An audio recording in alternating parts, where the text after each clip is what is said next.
Superintendent. Today's date is Feb 19th.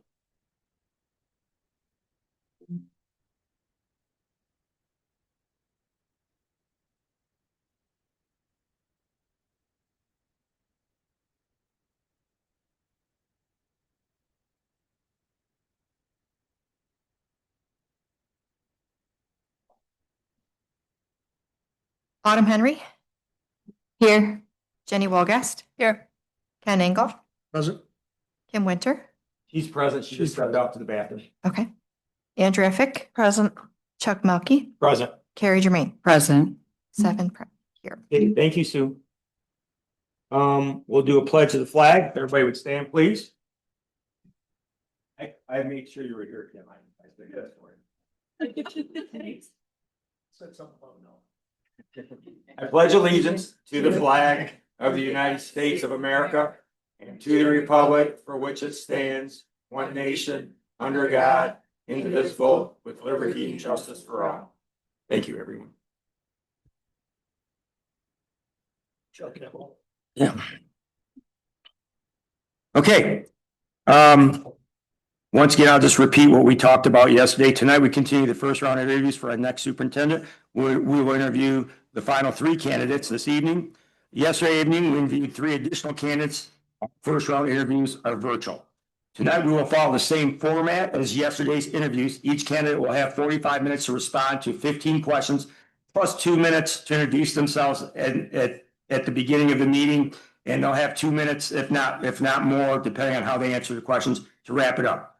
We'll put a timer to ensure each candidate stays within the time frame. If the candidate does not answer all questions before the end of the 45 minutes, that interview will then end for that particular candidate as they've exhausted their 45 minutes. Each board member chose 2 questions to ask each of the candidates, and we will take turns asking our questions. Board members will not ask any follow-up questions during the first round interviews because we want to be sure each of the candidates has time to answer their questions.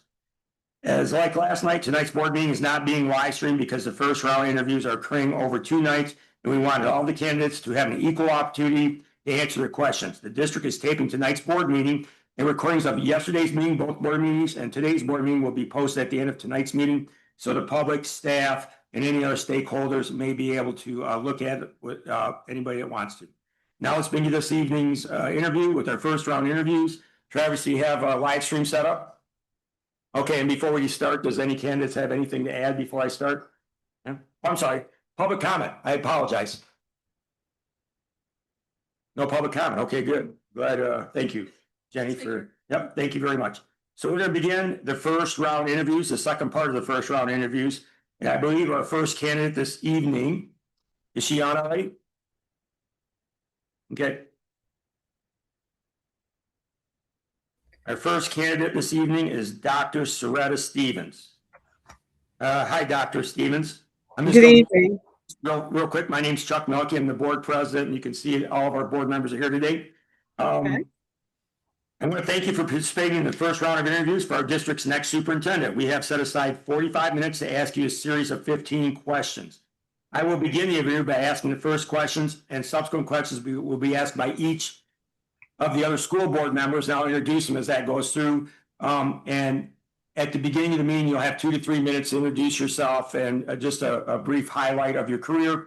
And then if there's any minutes left at the end of the 45 minutes, you're more than welcome to take that time to polish anything up you want, or if there's anything you want to add or, ask us. And that's basically it. So with that, we're going to get started because we're right on time. It's 5:11. So you'll have to about 5:51. Okay. No, I'm sorry, 5:56. My apologies. Okay. So that being said, good afternoon, Dr. Stevens. Good afternoon, School Board of Trustees. Thank you, and I'm happy to be here. You have 2 minutes or 3 minutes to go ahead and just introduce yourself and give us your highlights of your career. Okay, my name is Dr. Soretta Stevens, and I have been many jobs in school districts. I started as a teacher in career and technical education, and I went from there to district leadership. I served in district leadership several years before I decided that I wanted to be a principal. And from there, I went to become a high school principal. That experience changed my perception forever on running schools because I got a bird's eye view and a very specific view of what leaders have to do to make sure that they maintain strategies that help students move forward. So the principal, stepping back from district leadership and going into the principal role, created a well-rounded experience for me. From there, I did go to become a high school principal in Elkhart Community Schools. And after 2 years, I became the assistant superintendent of student services.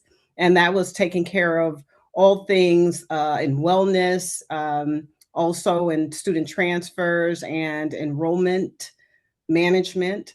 And from there, I went to the South Bend schools as the assistant superintendent of operations, which included HR, communications, and transportation. And my last role was the deputy superintendent, and which basically encumbered all of the departments. So I've had a well-rounded experience in schooling. And I never took my eye off of what does this mean for a student? What does this mean for development? What does this mean for preparing our future workforce? So I was able to keep my eye on that, which made me always miss being a principal. Okay, great. Okay, I'm going to start out with the first question. And as I said, you have 3 minutes, give or take. Jenny will have a timer, which if you take longer, it just subtracts from your other questions, as I've stated before. I did not introduce everybody at the beginning of the meeting, but I'll introduce my fellow board members as we go through and they ask the questions, okay? Good to go? All right, here we go, Dr. Stevens. Given the changing dynamics of public education, what do you see as critical issues in the next 5 years for education? Mm-hmm. Well, I see the critical issue is really focusing in on teaching literacy and reading. And that is because our children are now born with devices in their hands, which can distract you. So we do have to try to hold the rein on making sure that students get the specific skill that they need to be able to read and comprehend at the developmental stage in which they need it. Meaning that the littles from pre-K to 2 that are learning to read, that we give them solid skills. So when they transition into reading to learn grades, they can, that will morph into whatever goal that they may want. But I do know that we have to teach responsibility with the age of technology and devices and stay very, very grounded in literacy. Okay. Thank you, Dr. Stevens. The next question will be by Jenny Walgash. She's our vice president of the board. So she'll ask you the second question. Thank you. Good afternoon.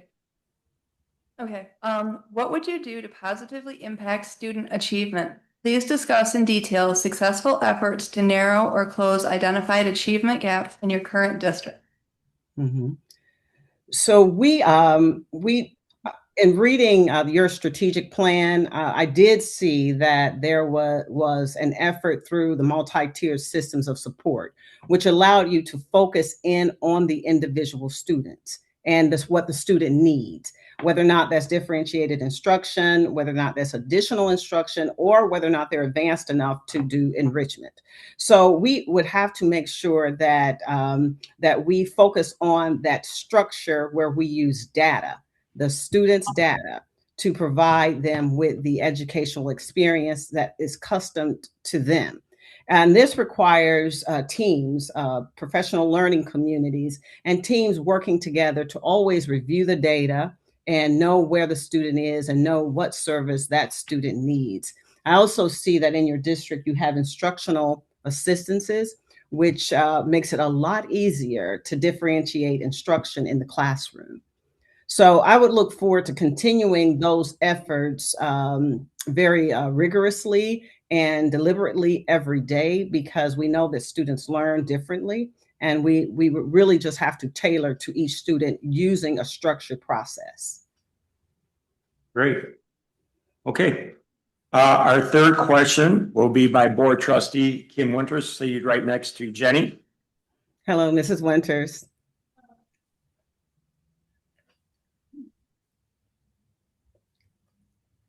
Okay, if there were conflicts between different community groups in the district over a particular issue, how would you resolve it? And please use examples that you have used. Okay. So in South Bend, we had an issue with stabilizing the graduation rate. And there were differences of opinions and different philosophies on what we needed to do to move forward. So we knew that we needed to use sort of a restorative strategy where everyone is in the room and everyone gets to have a voice. And we also had to set rules of engagement, like it is okay to disagree, and it's okay to give your expertise or your opinion. But what we want to do is we want to make sure that somewhere in the middle is the actual answer. So once you get through restoring communications and trust and respect in every voice, then you can get down to looking at the data and looking at strategies on how do we do this. In the South Bend schools, it really boiled down to making sure that our high school principals and their staff had training. They had training for the strategies. Once it took off, it was amazing. The first year, it wasn't a bombardment. It was gradual, but once people caught on to the process, it's amazing. It's going to be there for a long time now. Okay, good. Our next question will be by Trustee Autumn Henry, seated to my right. Doctor, so go ahead, Autumn. Hi there. Hi, sir. I have for you, as superintendent, how would you delegate authority while maintaining accountability? And please explain the actions you would take. Mm-hmm. I do believe in collaborative efforts. Once we have created the vision together with all the necessary stakeholders, we all have to keep our eye on the prize, which is what does this mean for an outcome for students? I believe in allowing the talent to contribute. I also believe in allowing the talent to scale out through professional development, through contact and thought exchanges with individuals in other districts, with individuals in other states. That is how we, arrive at the best practice model. So I believe in having a shared evaluation process. So the expectation is shared from the very beginning. One of my tasks that I have is managing HR. We have every individual to review and sign their job description at their onboarding, because we do want people to know here's the expectation, the very minimum. Now, once we work as a collaboration on the vision, you're expected to infuse your best practices and making sure that you accomplish that goal. So keeping your eye on the progress is important, because that's a part of the collaboration that helps us to scale up with each other. And that is really also how innovation takes place.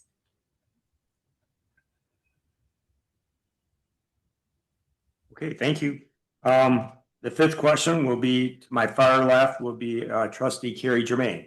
Hi, Mrs. Tremaine. Welcome, Dr. Stevens. A pleasure to have you. What has been your experience in determining both short and long range district goals?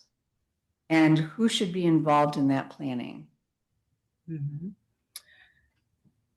Well, a strategic plan should include all community stakeholders.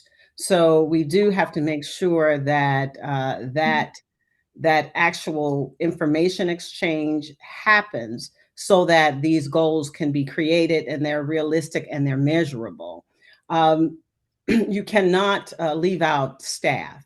Their voice is extremely important because they are the facilitators. We do understand that all of this is under the guidance and the governance of the board and the selected school leader. But the leader is also charged to bringing all of the stakeholders together to create those realistic goals. Goals cannot be created without a true assessment. Where are we? What have we accomplished so far? What are our weaknesses? What are our strengths? And how can we use our strengths to improve our weaknesses? So I do believe that, in the collaborative effort, using the assessment of where the district is now, you can create realistic goals. And by creating those goals together and sharing the efforts of those goals, they can be realized. Along the way, you do have to continuously check progress. And that is also a collaboration where voices can let you know, well, this is failing. This is extremely successful. Here's where we celebrate. And so it's important to do all of those steps when you are facilitating a strategic plan. Thank you, Dr. Stevens. Okay. Our next question, Dr. Stevens, will be from our board secretary, Andrea Fick, seated next to Carrie Germain. Okay. Hi, good evening, Hi. Dr. Stevens. Hi. Good. Hi. Sorry. So recently we had a high turnover in principals and school aides. What will you do to retain staff and avoid such turbulence? Mm-hmm. Coming from HR, I do know that retention is actually the new recruitment. So we would have to create an environment of belonging where people want to be here and people can see the vision and will invest in the vision. One of the things that I was very impressed with is that you still have a high level of public trust. And because you wouldn't be able to get a millage or a bond passed if you didn't. So there are still people that believe. We would have to recruit those people, establish the culture of an environment of belonging and an environment with a vision, and then work on retaining people. And we retain people by just caring about the person and not focusing on driving people constantly with data. We do also have to stop and think about, we're cognitive people that use our brain to think, but we're also feeling people where the affective domain of our brain is interrupted when there is a disruption or if there's a psychological landscape that you feel threatened. So we have to make sure that people feel psychologically safe and that they are a part of success that we name and we celebrate and we reiterate in all forms of media, whether or not it's face-to-face, social media. We do have to always tell our good story and celebrate our individuals. Thank you. Mm-hmm. Okay, thank you. Our next person is Ken Engel. He's our board treasurer. Dr. Stevens, he'll ask the seventh question. Go ahead. Hi, Mr. Ingalls, or officer. Excuse me. Hi, how are you? Okay. I think my question got messed up in the beginning here, so I'm going to read it to you as it's written because I was told I had to. Without using the study data and making improvements, and this is the key part of the question, how do you plan to improve our test scores? You have the nation's best practice foundation right now with your multi-tiered systems of support. How that is facilitated, you have the continuity. Now, what's needed is the momentum. So what we would have to do is look at our current curriculum and make sure that it is a guaranteed and viable curriculum that matches the state's, that is aligned with the state's requirement for every grade level. And once we do that as a collective, then we can create a curriculum map and common formative assessments that allows us to check students constantly. And it also allows us to check ourselves, because there may be some times and opportunities that we would have to change as a collective. So with the multi-tiered systems of support and some of the strategies, I know that you're using the STEAM integration strategy. You're using extended learning opportunities, strategies. Those are all best practices. So what we need to do is shore up those processes and include everyone in doing that, and make sure that people are functioning at a high level through professional development and through just sharing information.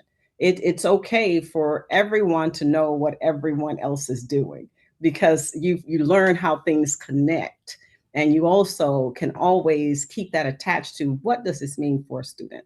What does this mean for a fifth grader, a fourth grader? That is the answer to that. You really do have the continuity. It is momentum is just needed by shoring up all of the practices. Okay, great. We're back to me. Okay. Question number 8, and we'll just take a time check. How we looking? Okay, so you have about 28, 27 minutes left, so you're doing well on time, Dr. Stevens. Okay. Okay, number 8 question. What aspects of the district would you keep the same, and what would you change?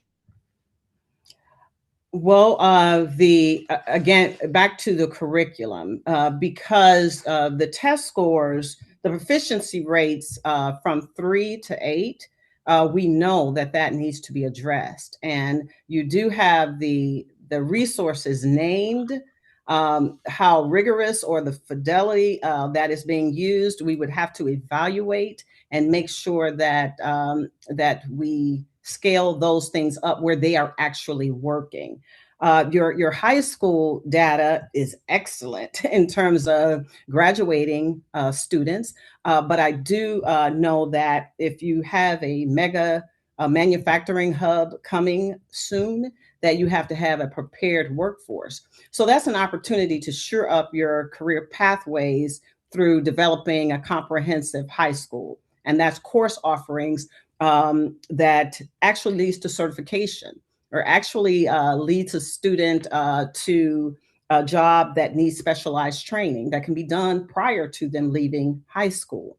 So introducing students to the purpose of learning by the time they're in the 4th or 5th grade, we really would, I really would want to look at that. But back to the test scores, the average proficiency rate, it looks like it declined prior to the pandemic. So that is an indication that we do have to sit down and revisit the curriculum, and revisit how the curriculum is being facilitated and what strategies we're using to do, meaning that we keep a tap on how the students are progressing. We also keep a tap on how a teacher is performing. What resources do they need? What can we do to help our staff get better at helping our students get better? So we really do have to focus on those proficiency scores and make sure that the resources that we're using are working. And if they're not, we need to adjust. Okay, great. We're to question number 9. We're back to Jenny, our vice president. Hi. Okay, so what is one decision you made in the last year or so that you would reverse, or at least reconsider and modify, and explain why? Okay. I would, I think that I would modify how we handle the collective bargaining agreements. And the reason that what I would do is start the whole year and having sessions or sit down talk sessions, so that you can iron out grievances before you get to the table. And I think that's also important for creating a sense of belonging for your staff, and specifically for your teachers, because it's important that they have buy-in voice, and that they're able to tell you from the front line. They're there at the front line. And in a lot of cases, different work groups really do feel that administration is on this lofty cloud. We have to do things to help everyone understand, like we're on the same cloud. We're at the same space. And how we do that is we're able to talk to each other and able to understand the person's point of view. Yeah, one of my favorite lines in To Kill a Mockingbird is like, you have to put on someone's shoes, walk around in it for a little while. And, you know, that just stayed with me forever. And it helped coming from Gregory Peck, but it stayed with me forever because you really do have to sometimes see other people's point of views. So what I would have done in our collective bargaining process, or what we're going to start doing, is we're going to have more frequent meetings, periodic meetings, whether or not they're once a month, twice a month, so that we can work out things that we can fix along the way, and you know, and create better relationships with each other in the process. Okay, great. Thank you. Question number 10 will be once again by Kim Winters. What do you believe are the challenges / issues in Swartz Creek Community Schools, and how would you address them? You know, I can't hear you, and I don't know why. I'm sorry. Yep, that's okay. That's all right. Sorry. Okay. What do you believe are the challenges and issues in Swartz Creek Community Schools, and how would you address them? Mm-hmm. Well, in reading all that I could read about the Swartz Creek schools, which included the news, your strategic plan, the data dashboards, it really does look like there's foundational best practices in place, but they need to be threaded together through communications, through creating trusting relationships, and also improving the gosh, I don't want this to be perceived, including the internal narrative, being able to be honest with each other, being able to disagree, and being able to work out those disagreements.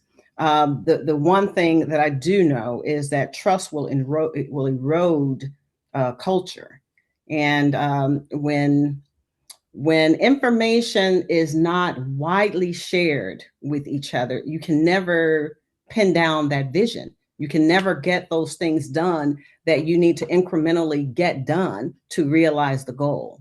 So I would just say that from what I read in the core pillars and in the data, the district is in good shape in terms of community trust. What needs to happen is the building of trust, internal trust, and then the celebration when we get to those spaces where there's collective success. Okay, great. Thank you. Question 11 will be Ms. Autumn Henry. What are your thoughts on restorative practices, and do you think it works as a form of discipline? Well, in Elkhart, being over student services, we had to get certified in restorative. And I have to say that initially I was very skeptical. I'm like, oh God, we're just being softies. We need to just roll up our sleeves and just get in there and get it done. Until I actually got trained and started participating. And in the conversations, people start to realize things that they didn't know, and things that they were reacting to or acting on that was actually a wrong perception. So restorative allows everyone to share information until you realize that we're in this together, we're in the same space. Now, I have never seen it fail. You know, there's always people come out with a level of satisfaction because it has increased their understanding of what the other person might be thinking. So I do believe that restorative practices, when done in circles, information emerges that will help heal. And I've seen it done over and over again. Everything from student to student, student to staff, staff to staff. It is amazing. Okay. Next question would be by Carrie Germain, number 12. Dr. Stevens, what is your perspective on when to adopt new curriculum, the length of time it takes to implement it? How would you monitor the implementation of it? And what would you do if you saw it wasn't working? I know that's a lot, so if you need to repeat anything. Can you repeat the question, please? Sure. What is your perspective on when to adopt new curriculum, the length of time it takes to implement it? How would you monitor the implementation of it? And what would you do if you saw it wasn't working? So, and with the proficiency test, there's breakdown in skills that students are supposed to acquire at a specific grade level. We can literally look at that data grade by grade, subgroup by subgroup, and identify some of the things that we need to do. So I believe that we do change when we see a consistent, for example, the reading scores, they plateaued at 44%. So we know that if it plateaued over 3 years, then what adjustments do we need to make? And where are those failures occurring so that we can be laser focused in what adjustments that we are making in curriculum? It really is data first. The data will inform us. And when we, as a group, disaggregate the data properly, we can see the areas that need adjustment, or we need improvement, or we need to integrate additional resources. So it basically goes back to the data. Thank you. Okay, question 13 will be by Board Secretary Andrea Fick. Hello again. Mhm. How would you handle a situation where the direction from the school board is contrary from the recommendation from your cabinet/administration? Mhm. So, at the cabinet level, if you've reached the cabinet level, then you've also learned diplomacy, and you've learned what it means to have a governance body that sets policy, that sets vision, that helps make sure that the district is on track. And so, because you understand that, or should understand that with your experiences, then you know how to sit down and have the conversation with the board, or with through the superintendent, or with the superintendent, to work out what are the expectations here. Even though I might have a different philosophy, I need to know what the expectations are, because we do need to follow the vision of the superintendent and the governance body.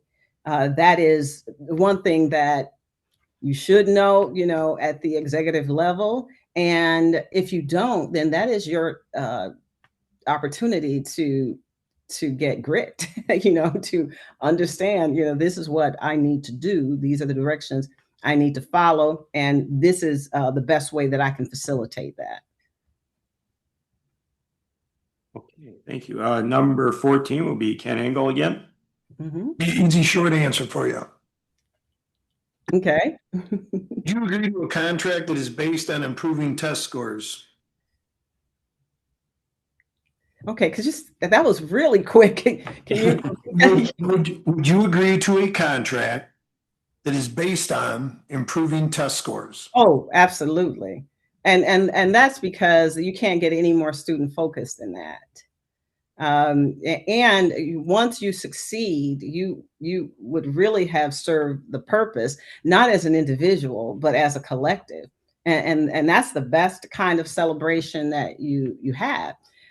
If you're not successful, you just have to settle for moving the bar and making sure that you've gotten to the 50-yard line. And if you can no longer be the quarterback, that is how it goes. You're at the 50-yard line. The next quarterback can take it into the end zone. And so, yes, I think that would be a great opportunity, because it's directly impacting students. Okay, we have about 15 minutes left. I'll ask the last question. And it's really not a question. It's kind of, you'll probably go into, your end of your dissertation to us, but do you have any specific questions for the board? Mhm. Or any questions of the board? So my only question is, I know that the strategic plan is from 2022 to 2027.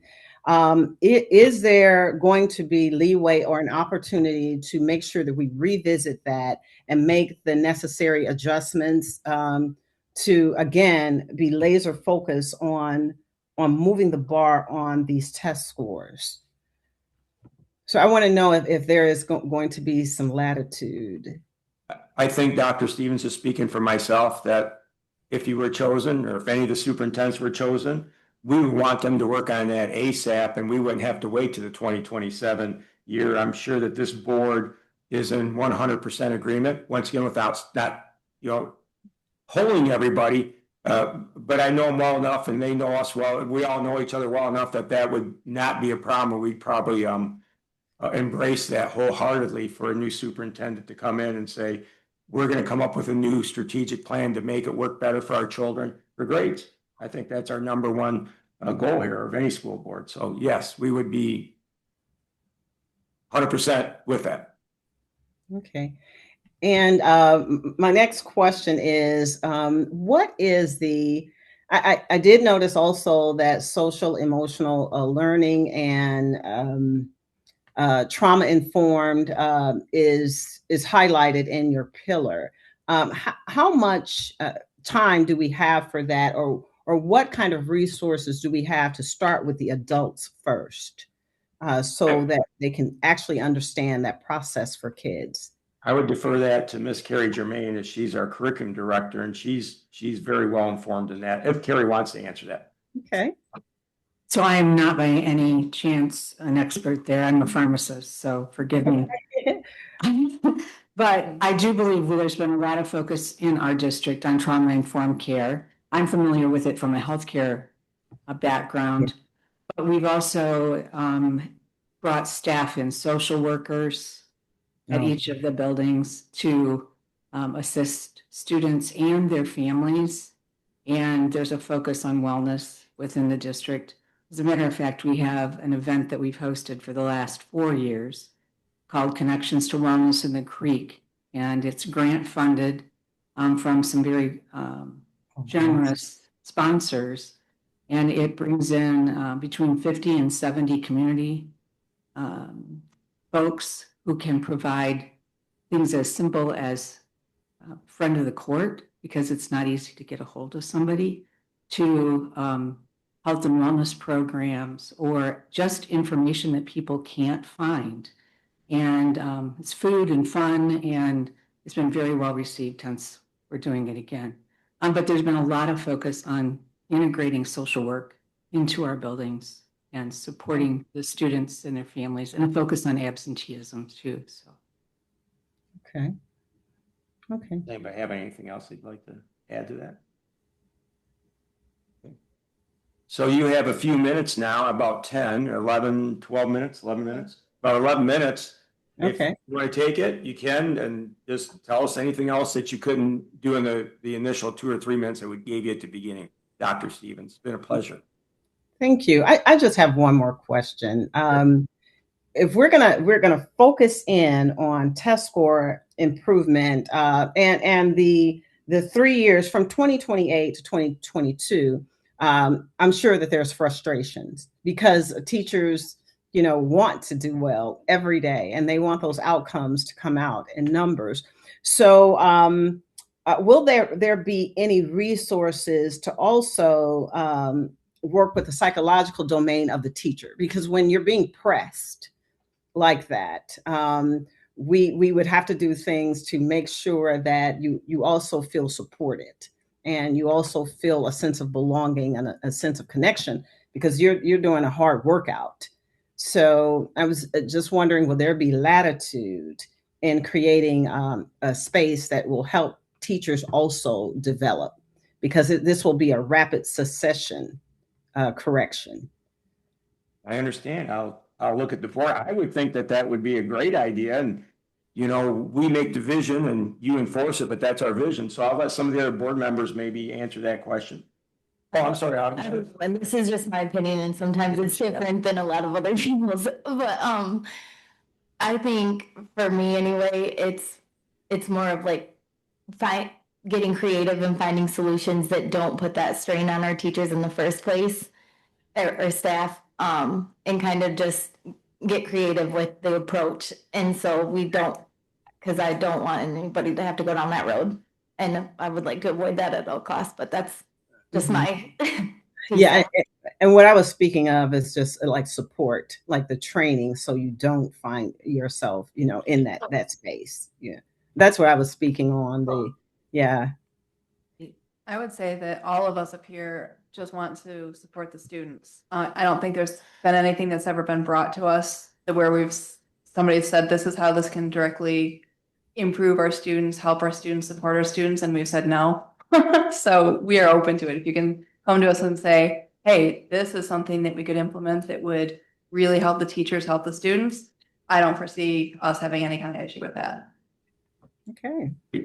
Are you asking more though, how we can support our staff? Is that your question?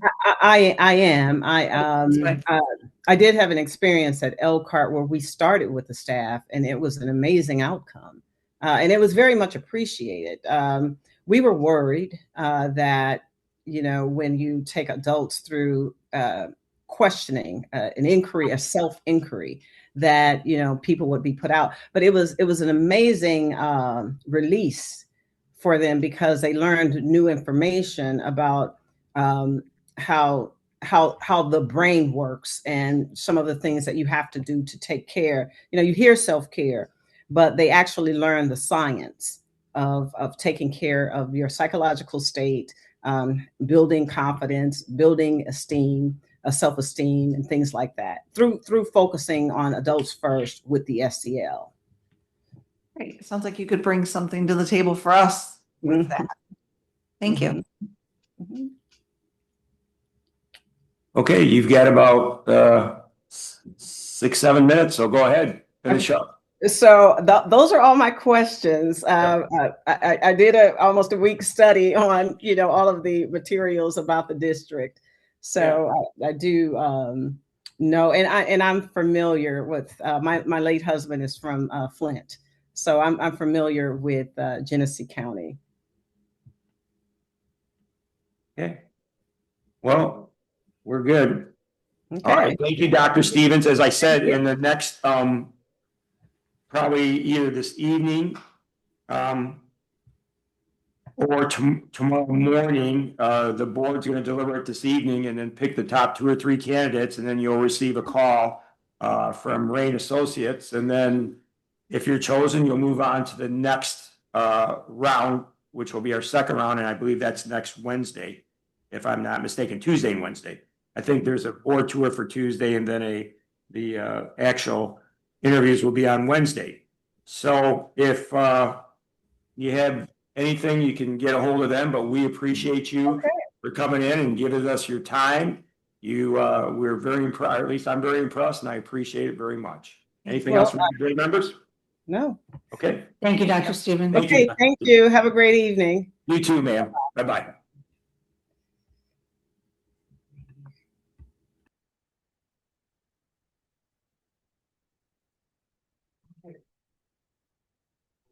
We're still in session currently, but now is our time to take our short break, right, Travis? Is that okay, Sue?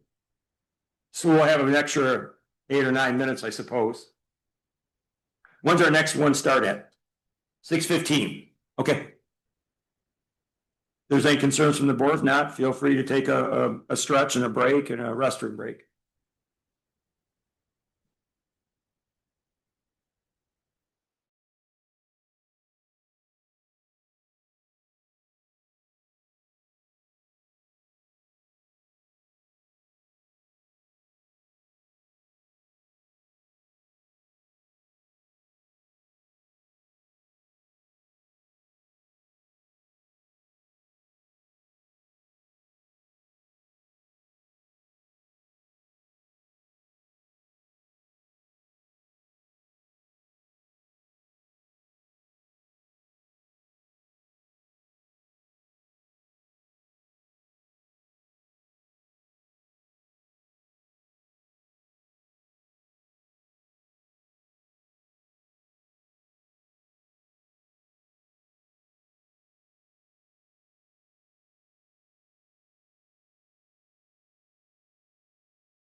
It's like an hour class and 2 hours of dance.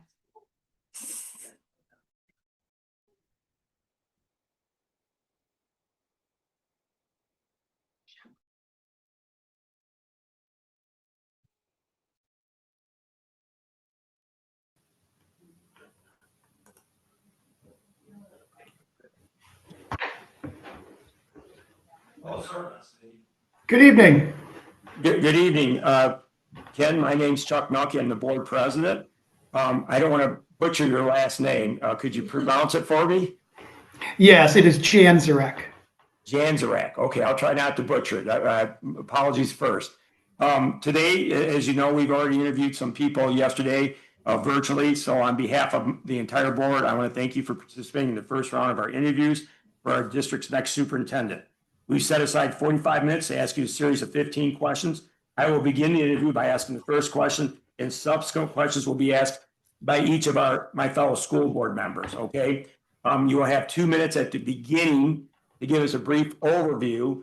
And if there's any time at the end, you can add on to your overview of your career. If there's anything you want to add.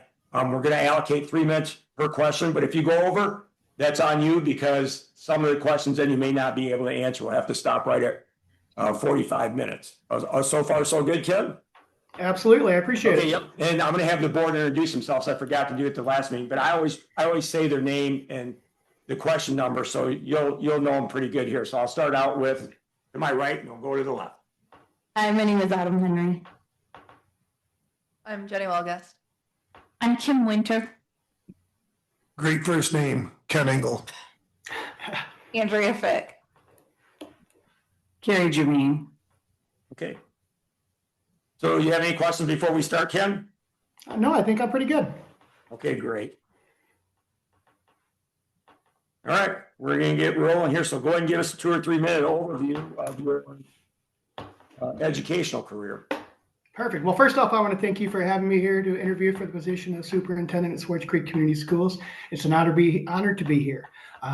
For over 20 years, I've had a wealth of opportunities in K-12 education, from experience in the classroom as an elementary teacher, experience as a building level administrator at both the elementary and secondary level, central office experience, as well as experience as a superintendent. And all of these experiences, I've placed a tremendous value on stakeholder involvement while making decisions that best impact the students and community. These diverse experiences in education have continued to drive my passion for supporting students in learning. With my diversified background in education, I've had the opportunity to understand school districts from the classroom to the central office. I'm a passionate educator who values collaboration from the classroom to the community. A few years back, I was asked, why do you want to be a superintendent? And I was immediately drawn to my passion for problem solving. I originally went into education to problem solve and to support students. And in the role of superintendent, I'm continuing that passion of problem solving and supporting students. The joy I get from finding innovative solutions that will benefit students and stakeholders is what keeps me motivated in education. During my educational career, I've had the great pleasure of being supported by an amazing family. My wife Jennifer and I have 2 wonderful boys, Broden, who is a freshman in college at Northern, and Cooper, who is a junior in high school. My wife Jennifer and I started teaching elementary school around the same time, and she continues to not only be my greatest supporter, but also my sounding board. Our time together, we enjoy spending on the soccer field, ski slopes, spending time on the water, and exploring. Once again, I greatly appreciate the opportunity to being here today. I understand the magnitude of such a position, and I appreciate the opportunity to interview in such a great district. Okay, thank you, Ken. I'll start out with the first question, as I stated, and can you hear me okay? Everything's good? Everything's good on my end. How about you? Good, yep, we can hear you. Perfect. Okay.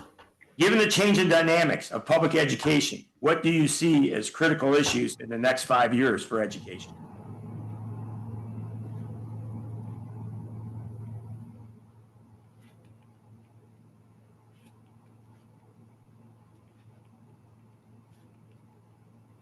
So looking at the change in dynamics in public education, we've had a big change from funding to how we support students. I would say the biggest issue and the biggest critical issue is what we're doing to support students. What what we did to support students years ago, so going all the way back to my years in the classroom, we were without really technology. We were without this new angle of AI. Students occasionally went down to the computer lab. During those 20 years that I've been in education, I've seen a total shift of how we work to educate students. And there's also been a great shift in terms of what we do in the classroom of supporting students. Students that are coming to us today are much different than those students that were here 20 years ago. So we have to continue to make a shift in those dynamics of what we're doing to support them. I would say the number one critical issue in the next 5 years is continuing to find ways to support our individual students, continuing to ensure that what we're doing with our Tier 1 instruction is impacting 80% of our students. And if our Tier 1 instruction is not impacting 80% of our students, what are we doing to support those students? There's going to be continuous changes in education. There's going to be continuous changes with the critical issues from funding to how we support students. But we need to always continue to go back to what are we doing to support our students. We know now that our students are different in terms of what they personally need to be successful. We need to continue to be creative and innovative in finding ways to support the students, because that is why we are here. Okay. Thank you. Our second question will be from our Vice President, Jenny Walgas. Good evening. Okay, what would you do to positively impact student achievement? Please discuss in detail successful efforts to narrow or close identified achievement gaps in your current district.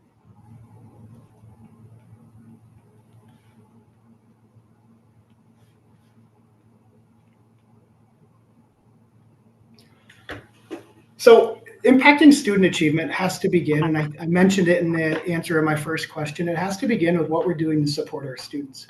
Some things that we are currently doing in my current district and what I've worked on over my career, I was really having a focus on a couple areas. One being what we're doing in terms of professional learning communities, of identifying students and answering the 4 questions, identifying what we were going to be doing to support our students, how are we going to assess those students? What are we going to do when those students are struggling? And then what are we going to do if our students already understand this? So to positively impact students' learning, you need to start with that foundation of professional learning communities, of working to support your students, working to find creative ways. I've done this in my current district in terms of expanding those professional learning communities, because that also leads into my current role right now of impacting that Tier 1 instruction.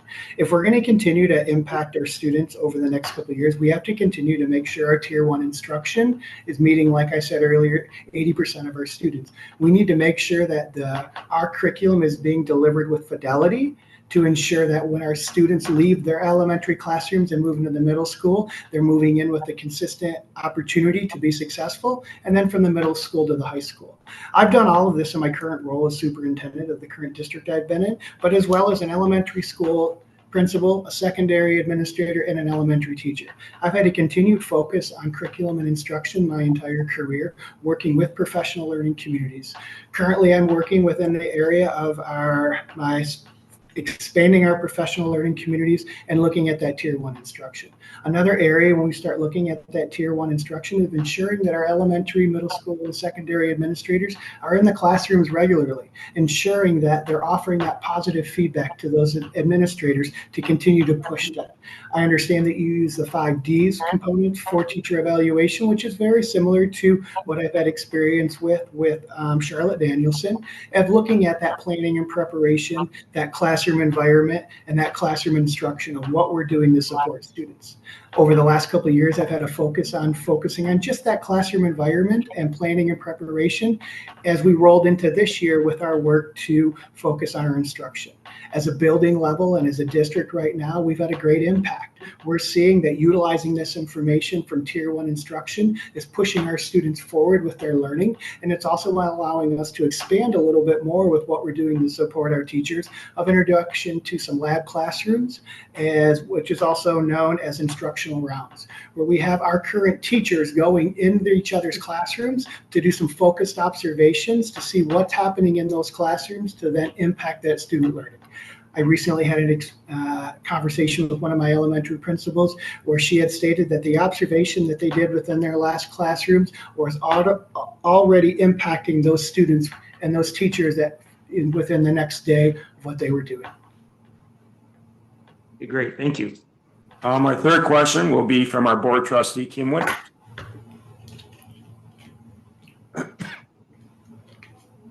If there was a conflict between different community groups in the district over a particular issue, how would you resolve it? Please cite examples that you've used.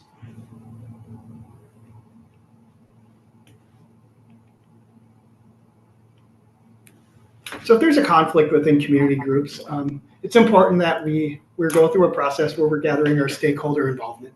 It's important that we're gathering information from both sides of the situation in terms of that conflict, in terms of what's going on. I have had an experience here. At the end of my first year of being a superintendent, we had a conflict, and it's one of those large conflicts where we were looking at closing one of our elementary schools and transforming one of them into an early childhood center.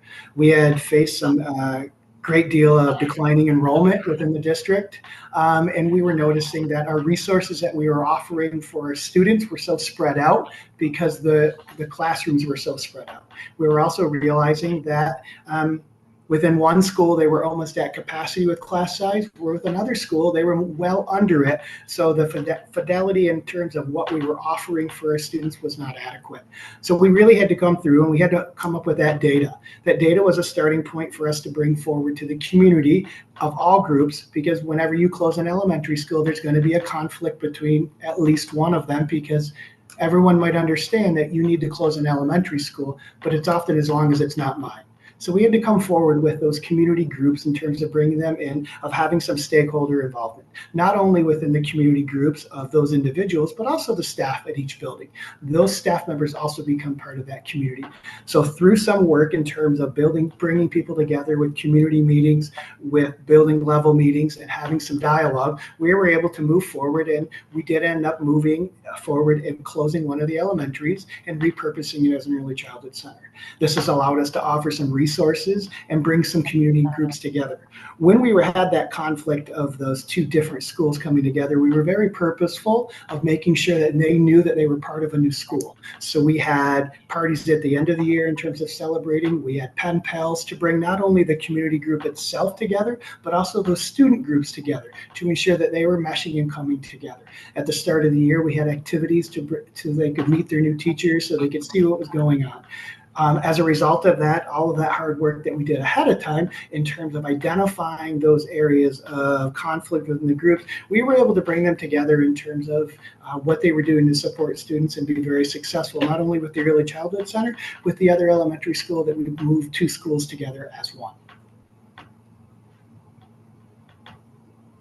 Thank you for that. Our fourth question will be from our trustee, Autumn Henry. Okay. I have, as superintendent, how would you delegate authority while maintaining accountability? And please explain in details the actions you would take.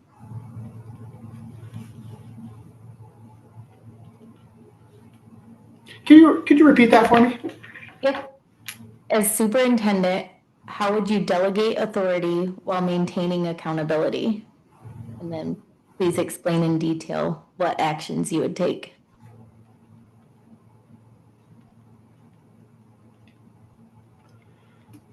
So delegating the authority in the role of superintendent is extremely important. Part of that delegation, though, has to also understand your leadership team that you're working with.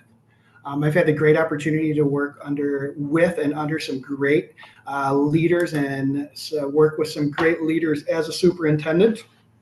And that whole process of delegating authority is also understanding that team, of understanding their strengths, their weaknesses. Obviously, everyone has their areas of strength within what they do within their job, from human resources, curriculum and instruction, to building principles. But in addition to that, we also have our areas that we kind of lean to, whether it's an elementary principal with a little bit more experience with professional learning communities or lab classrooms, really understanding who you're working with in terms of those leaders to then start looking to delegate some authority. In terms of delegating authority across the central office cabinet team, I work within a weekly meeting within my central office cabinet members to ensure I'm aware of what's going on with all of the departments that's happening. So each Monday we sit down together and we have some dialogue and conversation of what's going on. That allows me an opportunity to understand what's happening within their departments, to then offer some additional delegation of what I need done in terms of the short term as well as the long term.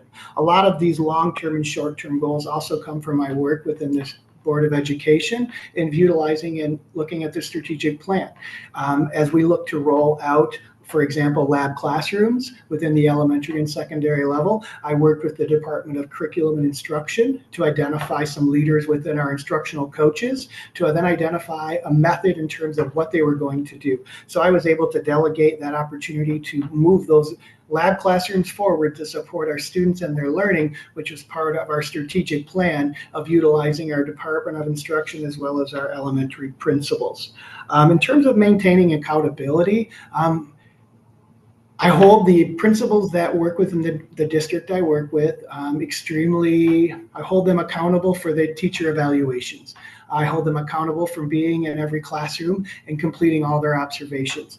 In terms of if I'm asking them to hold those teachers accountable, I do the same thing for the central office staff and the individuals that I work in terms of delegating, where I'm doing constant communication with them. I'm spending time in their buildings. It's my goal to be in every building at least once a week to see what's going on. So if I am delivering some if I am delegating some authority onto a building principal or a central office administrator, I can see that in action, whether it's through the building that I'm visiting, it could be within the special education department as I view what I'm delegating to them to then move forward with, and really to make sure that accountability comes through with constant conversations, not only through that weekly cabinet, but also my time in buildings to really see what's going on within the district.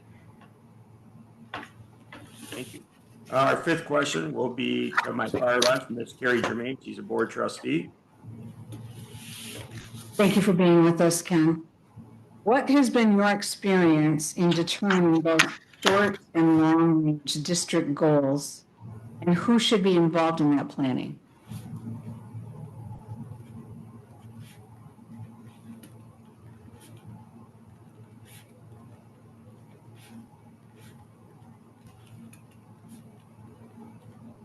So yes, I've had experience of identifying short and long-term goals all the way back to my time as a classroom teacher when I was on an advisory team at the first district I worked in as a teacher, of looking at some curriculum audits, of looking at some revision of our mission and vision. And I've had that led by a larger staff from the MASB and the Michigan Leadership Institute. I've worked with the other districts in terms of central office and building level administrators in terms of identifying their short and long-term goals.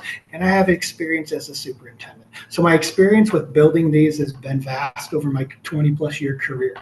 In terms of looking at those goals, it really all starts with data in terms of how we're doing, not only data within the classroom, but data across all areas. I realize that in most districts right now, you have some areas within human resources of looking at that critical shortage of teachers.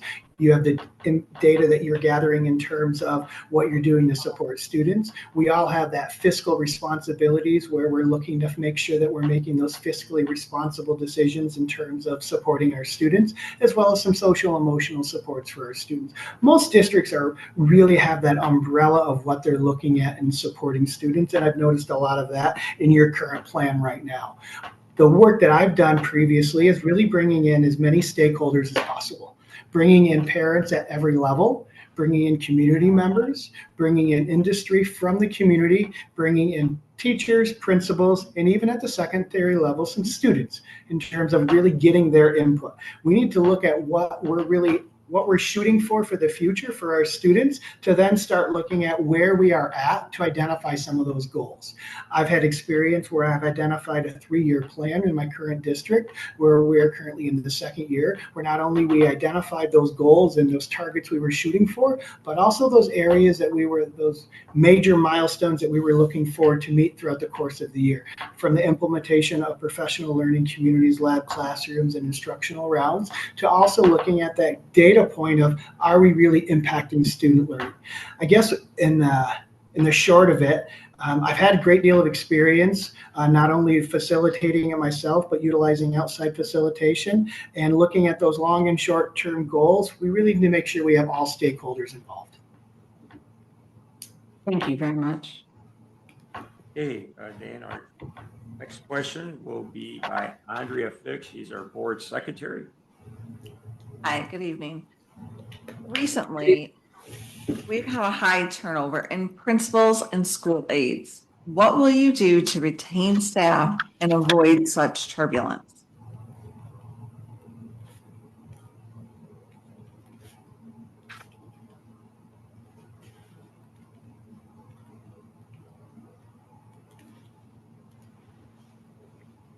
Retaining staff is not a problem that is isolated within your school district. It's a problem and it's a shortage across the state of Michigan, from classroom teachers, but from what you're sharing, administrators and support staff. It's important that we start to identify why they're leaving. It's important that we identify their reason for exiting the current district they're in, to then start identify some areas to fill that gap. I would say the biggest area in terms of that exit interview, as difficult as it is, but if you're building relationships with your staff, especially your building administrators and your support staff, and you understand who they are and what they are doing, you then have a better rapport with them as they start to maybe look at that exit process, to start looking at where were the areas that made them want to maybe move to that next district. In addition to looking at that, you also have to look at contract negotiations, where you're at within the contract and your neighboring school districts. Is it a gap within the current salary schedule or some fringe benefits that you may have in other districts that are attracting people to leave? Because then you have to start looking at, in terms of negotiations, how do we maybe fill some of those holes? Retaining staff and looking at that turbulence is extremely tough. I would say, as you do leave staff, that onboarding process as you bring new staff in is extremely important. You must make sure that as they enter into your new school district, you are doing those things to build the relationships and get them caught up to speed as much as possible, because that will reduce that turbulence in terms of that ripple effect with them leaving. Okay, our 7th question will be by our treasurer, Ken Engel. Ken, I have to read this the way it's on here. The first part of the question has got some errors in it, so kind of ignore it. The second half, pay attention to. Without using study or data, making improvements, how do you plan to improve our test scores?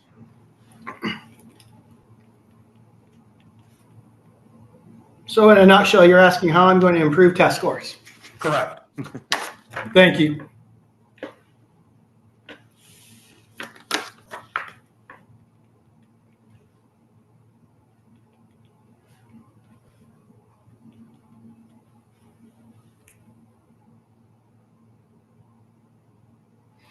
In terms of improving test scores, it's going to be a starting point of collecting data. I have had a chance to look at your index scores across the district. And I do realize that you have one school that is a CSI, but I believe it's your virtual alternative. But in terms of looking at that data, we need to look at not only the summative data that I'm referencing in terms of your index scores, but also the formative data that you're collecting. I do know that you utilize NWEA in terms of a formative assessment to gather benchmark data, as well as using some interventions within your current structure within the secondary campus. What I would do to improve test scores is I would start with the foundation of professional learning communities.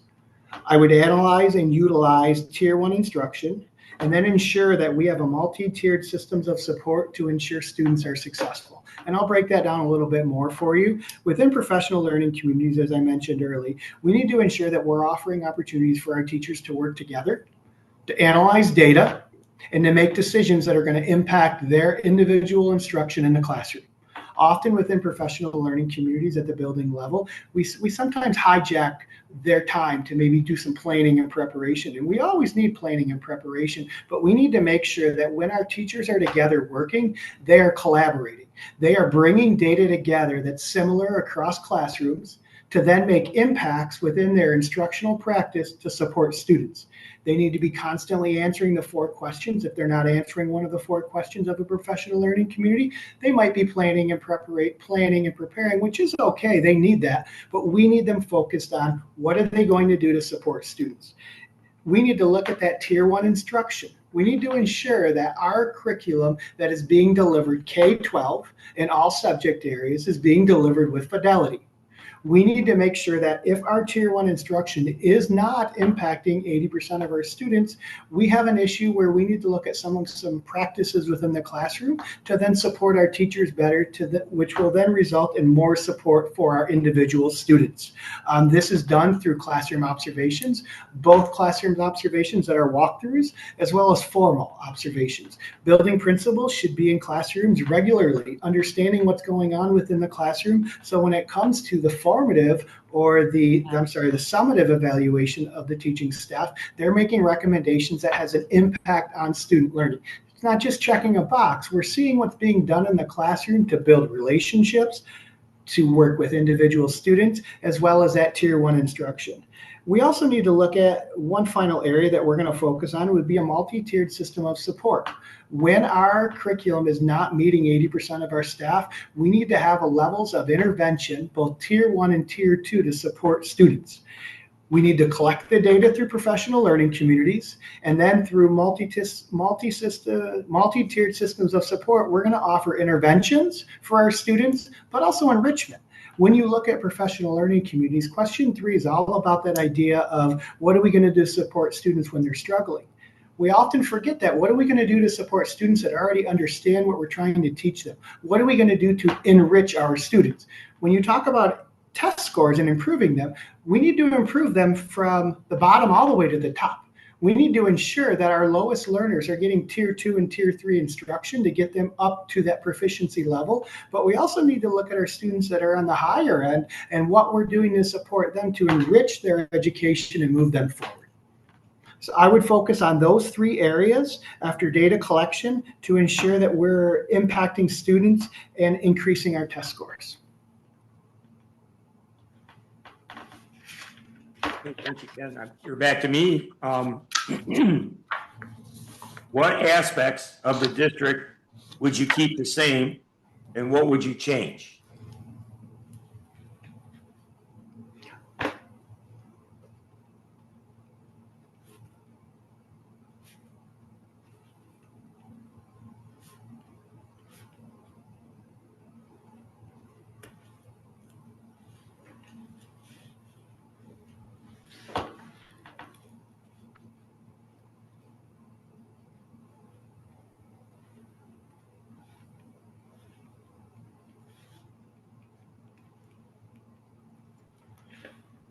In terms of, are you talking programming? Are you talking curriculum and instruction? Are you talking assessment? Are you talking just everything?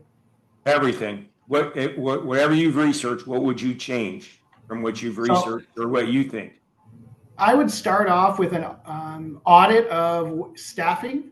I would start off with an audit in terms of everything that we are currently working at in terms of teachers, support staff, administrators across every building, secretaries, looking at that overall audit of where our human resources at and what are we doing to support students. It's obvious from the previous question that we're really trying to impact student learning, like every district is, but that was a very important question there to ask. But in order to start looking at how are we going to support students and their assessments, we need to understand where our resources are. As a school district, you spend about 80% of your overall budget and expenditures on people.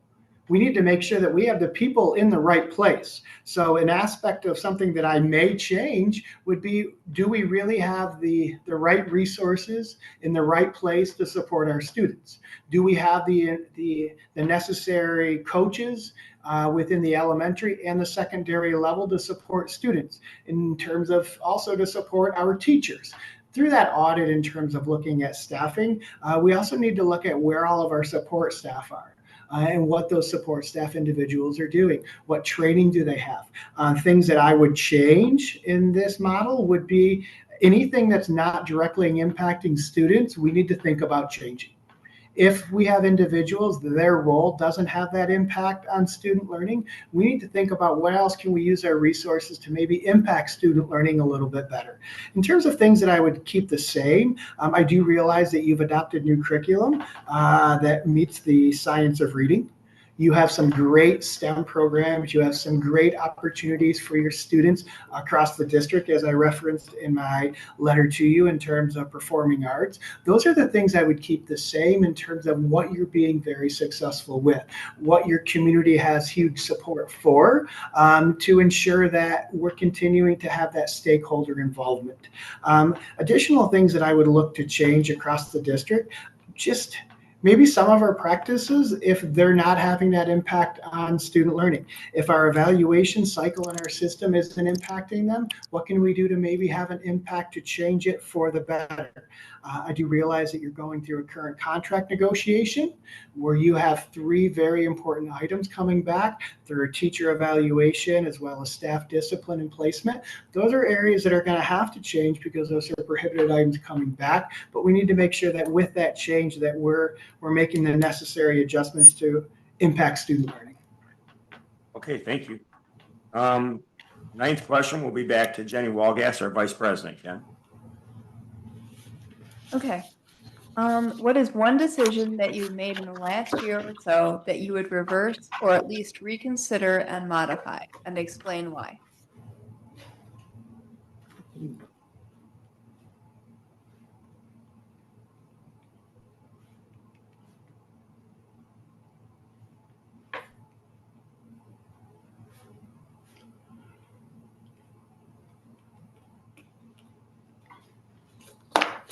I don't want to go into too much detail about the position or anything, but a decision that I made that I wish I would have reversed or maybe thought a little bit more about was a current hiring, and looking at maybe an opportunity to.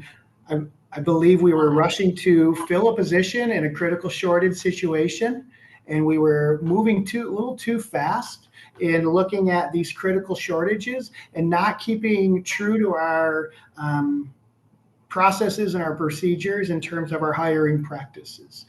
So the decision that if I could modify or reverse, I really would go back to looking at globally the process that we were looking at for hiring, to ensuring that we're not just filling a position, we're filling a position for the right reason.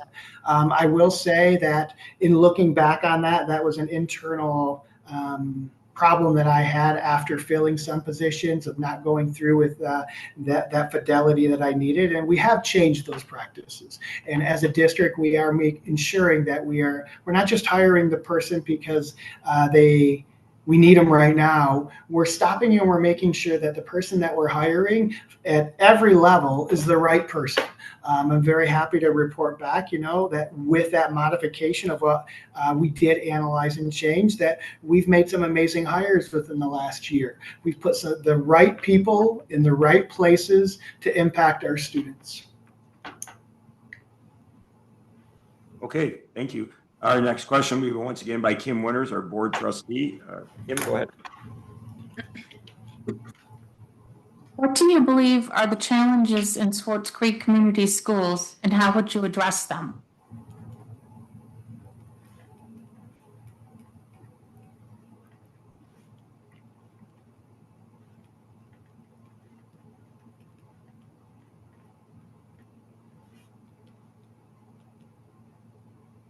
I need to rephrase my question. I left out one word, so I'm just going to No problem. I'm taking notes, so thank you. What do you believe are the challenges and issues in Swartz Creek Community Schools, and how would you address them?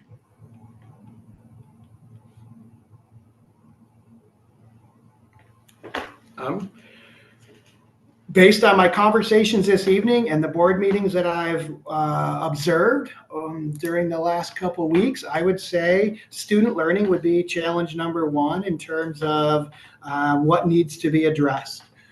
I would say number two would be the conversation around the mega site, and you had the recent potential sale of a building, which I believe is no longer going through, but that uneasiness in terms of the community of what potentially could happen, as well as the K-5 structure that you have currently going from a K2 and a 3-5 to a K-5 structure. I realize that you've gone through the process of working with buildings and stakeholders and staff and identification of everything in terms of where they prefer to be. Looking at those three challenges, I think two of them kind of get lumped in together in terms of community, in terms of challenges across the community within the mega site and the K-5 structure, but also look at the student learning is just that outlier one. And I'll connect that student learning with what you mentioned in terms of some staff turnover. So what would I would do to address within the student learning and the staff turnover process, just making sure, similar to what I talked about in my last question, of ensuring that we have a process in terms of hiring, that we're hiring the right people for the right positions. Because when we hire the right people for the right position and we put those individuals that we have reliance on for that accountability, for that opportunity for us to delegate, they're successful within what they're doing. That will then in turn have an impact on our student learning. I've gone through in great detail in terms of that student learning and those challenges of looking at professional learning communities, of looking at multi-tiered systems of support, looking at teacher evaluation and tier 1 instruction. But having those right individuals in those right locations and those right spots will only increase our opportunity to face that challenge of what you're looking at within student learning within Swartz Creek. You've got your two other areas in terms of challenges that I've heard some great dialogue on over some board meetings, is looking at the mega site and the K-5 structure. Within the mega site, in terms of just continuing to stay ahead of it and getting as much information as possible, I do realize that some of the information you are receiving maybe not be as helpful as you'd like, but continuing to work with your local politicians, continuing to work with individuals in the community to make sure that you have the most accurate information. So when eventually decisions have to be made, we're ready for them. We never want to, and one of my big things is I never want to surprise anyone. I never want to surprise the Board of Education or the community. So the more information we can have to be ready for such decisions, we need to be. In terms of the K-5 structure, that's another area or challenge that you currently have in terms of addressing within the community. And you're doing some amazing things of collecting data from teachers. I do realize that this was a recent change during COVID, that you made the initial change and now changing back in terms of that structure. You do have some opportunities, and I mentioned it in my previous answer about moving to Rainbow Early Childhood Center and the work that we did with that in McGlennon, of bringing the staff together as a community. Because we have to focus on not only our students, we have to focus on your families, we have to focus on the staff, the administration, to start bringing everyone together. Family is important, and family is extremely important, those that you have at home. But with the time that you spend in education, the family that you build within the school community is just as important. So we need to look at that challenge of that K-5 structure and ensure that we're building those family structures back together and supporting all of our stakeholders. Thank you. Question 11, Ms. Evans. Yes, I have, what are your thoughts on restorative practices, and do you think it works as a form of discipline? My thoughts on restorative practices is that, and I'm going to go back to what I said previously, if we have the right individuals working with students on restorative practices, those are things that are done daily in the elementary classroom. Those are things that are done daily in the secondary classroom when teachers have conversations with their students to try to identify areas of turbulence that they can solve. As that continues, you obviously have your formative restorative practices where it's more at the administrative level. And I think both at the informal level, at the classroom level, as well as the building level, yes, they can be successful. But it goes back to that statement I made before. We need to make sure we have the right people focused on those restorative practices, working with those students that have those relationships. Because when students have quality relationships with the educators they work with, they're amazing. When those relationships are broken down, they struggle. So I do believe restorative practices can work. It's a push from the state of Michigan to reduce suspensions and expulsions. And I have seen success with them. But just like that, I've seen it not be successful when we don't have the right individuals or potentially the right training involved to support them. And what was your second part of that question, if I'm missing? I'm sorry. Do you think it works as a form of discipline? It depends on the discipline. As an elementary teacher, you start looking at that every behavior has a consequence. There's some behaviors that the consequences can be some restorative practices. There's some behavior that it needs to go further. Your restorative practice, your restorative circle isn't enough when you start looking at some pretty severe discipline situations. So that's a yes or no. It all depends on the situation of the student and what the choice that they made to put them in that situation. Okay, you got about 7 minutes left, Ken, and there's 3 questions left, just so you know. Thank you. Yep, and the next question is number 12. Mr. Main will ask that. Thank you, Ken. What is your perspective on when to adopt new curriculum? There's 3 parts, actually 4. The length of time it takes to implement it.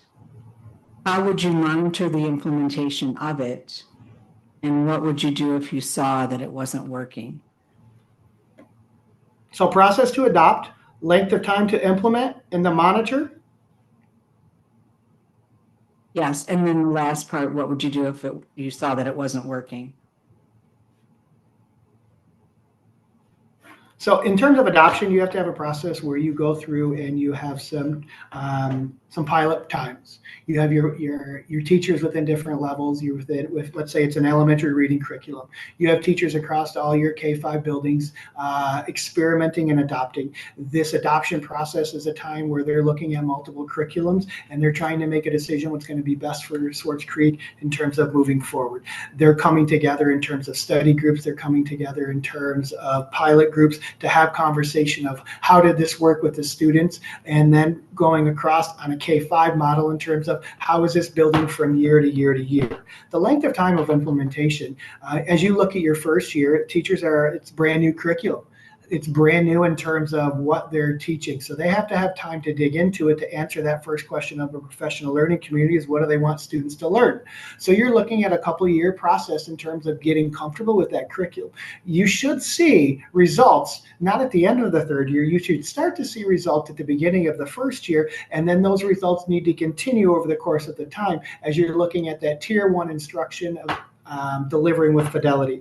The monitor process comes through the administrators in terms of being in the classrooms to ensuring that it's done with fidelity. The last thing we would want to do is to decide that a curriculum is not working, but the curriculum isn't working because we're not doing it.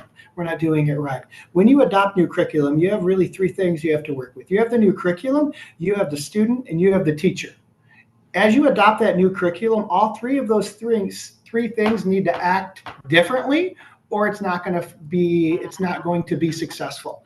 If it's not working and we're doing all 3 of those things, we need to come back to the drawing board. We need to start looking at, did we make this right decision? And what else could we do to maybe move in a different direction? We can't be afraid to make that decision that it's not working, but we have to make sure that we have those 3 things working together before we make that decision. Thank you. Thank you. All right, next question, number 13, will be by Andrea Fick. Hello again. Hello. How would you handle a situation where the direction from the school board is contrary to the recommendation from your cabinet/administration?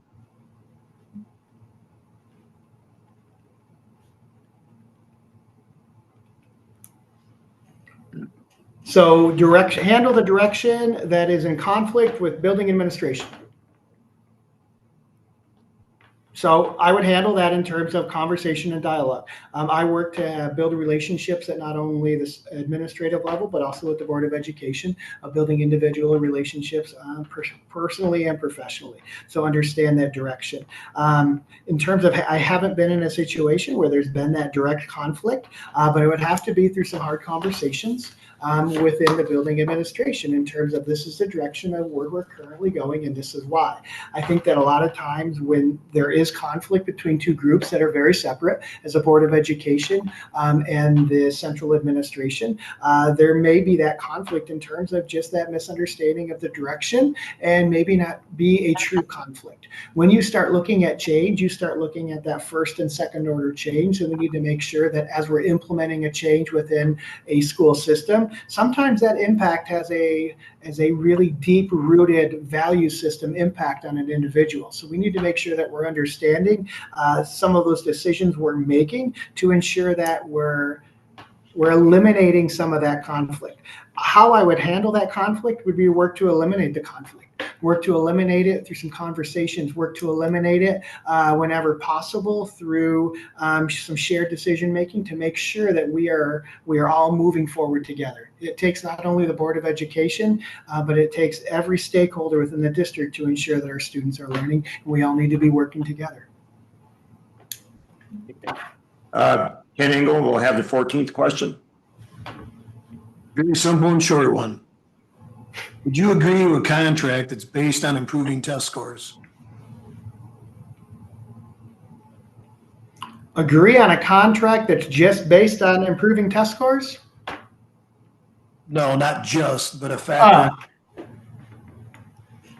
So would I agree on a contract that had that component of it for improving student test scores? Yes. Okay. Absolutely. When we start looking at contracts, when we start looking at what we're doing, we are here to support students. We are here to support them social emotionally. We are here to support them academically. When you start looking at the components, we need to look at teacher evaluation as well as staff evaluation, as well as administrator evaluation, and looking at those data points of what we are doing to support students. It's currently 20% that the state says we have to use it for, and we need to continue to make sure that we are finding ways to support students and their learning. You do have about 1 minute left for the whole interview, just to let you know. Thank you. I believe I answered that short one. And like Jenny said, you have about 2 minutes left. The last question is, and if you finish it quick, you can go ahead and add on anything that you missed at the first 2 minutes. Do you have any questions for the board, Ken? I guess the one question I have is if one person wants to jump up, if you're stopped in the streets and someone wants to talk to you about why Swartz Creek, what's your first line of an elevator speech? It's convenient.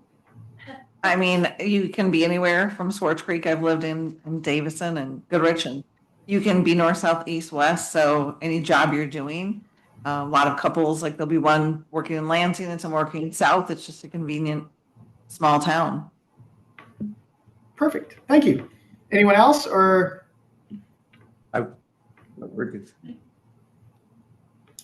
Thank you, Ken. I have just a few talking points. And thank you for interviewing with us. The first round interviews took place yesterday. As you know, there's 3 other candidates, or 6 total. The board will deliberate on the candidates this evening and decide which candidates to invite for our second round interviews. That will take place next Tuesday, February 24th, and Wednesday, February 25th. You will receive a call this evening or early tomorrow morning, and you'll be notified if you're a finalist for the next round of interviews. Once again, I want to thank you for your interest and participation in the interview process for the superintendent's position at Swartz Creek School Districts. And thank you for coming in your time, and somebody will be getting a hold of you soon. Thank you very much. I appreciate your time this evening and appreciate your time to interview in such a great district. Thank you, Ken. Thank you, Ken. Thank you.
Yeah, let Michelle.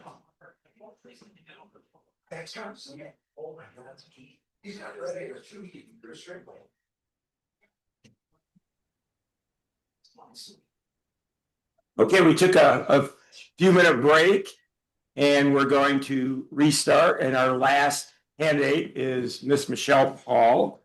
And good evening, Michelle. Good evening. Good. Can you hear As me? you know, you already know. Yes. Can you hear us?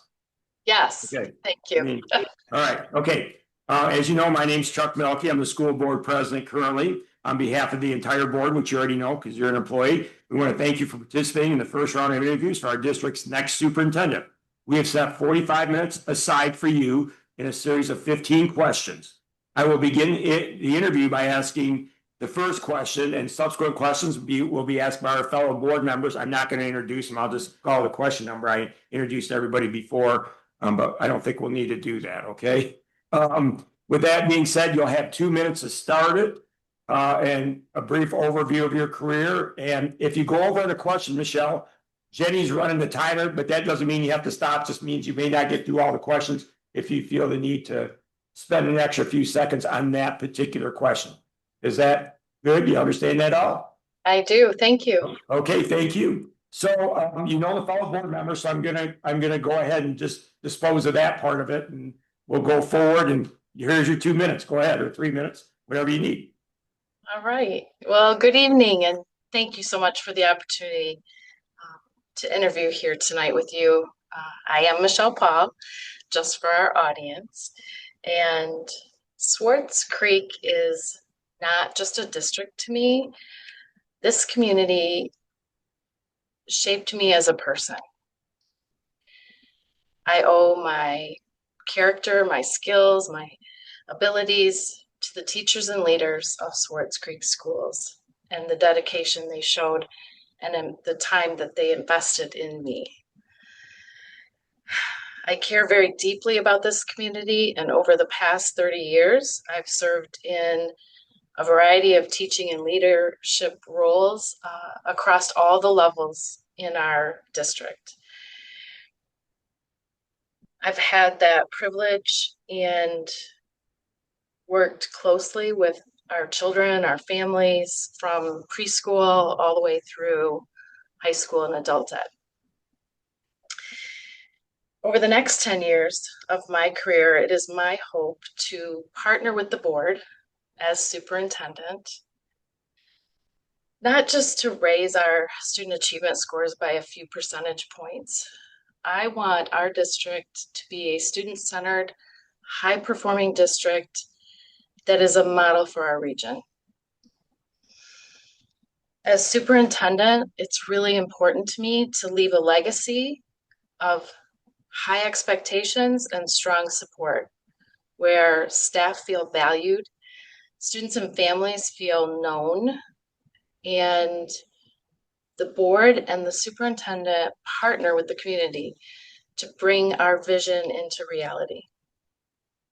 This kind of future doesn't happen by accident. It takes bold vision, intentional alignment, and disciplined execution.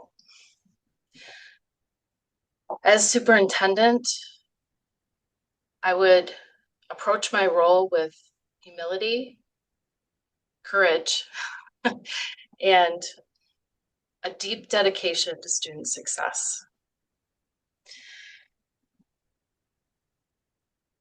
Okay, we're gonna start. I was going to say thank Oh, you I'm sorry. again for this opportunity to be here tonight. Thank you for being here, Michelle. I know you're probably in the next room over though, I think. So, all right. The first question, she's following the rules just like all the other 5 candidates. She's doing a great job. Okay, so let's get going here so you have enough time. Given the changing dynamics of public education, what do you see as critical issues in the next 5 years of education? Oh, great question. So in the next 5 years in Michigan, I see challenges as enrollment declines. We know our birth rates. We know here in our own district, we've had slight declines in our enrollment, and our projections over the next 5 years show that steady decline in enrollment. And so that brings some fiscal challenges too. With that said, our district is poised in a very strong position with our fund equity, and we've had very balanced budgets and very intentional alignment of our staffing. And as superintendent, that is one of the things that I want to really focus in on over the next 5 years here in Swartz Creek, is to make sure that our expenditures align to our vision and support our goals and our students' needs, and that we continue to have that strong fiscal responsibility that we've shown over the past several years here at Swartz Creek. In addition, I think that over the next 5 years, we're looking at greater challenges as far as student needs growing. We've seen special education and other special student services and their needs for support growing across our state, and especially we've seen that here in Swartz Creek as well. All right, thank you. The second question will be by Jenny. Good evening. Good evening. What would you do to positively impact student achievement? Please discuss in detail successful efforts to narrow or close identified achievement gaps in your current district. Okay, well, Jenny, you're part of that. In our MyKIP team, we have our continuous improvement team that meets at the district level, and we include stakeholders that represent all different groups: students, community, parents, a board member, union member, teachers, leaders at different levels.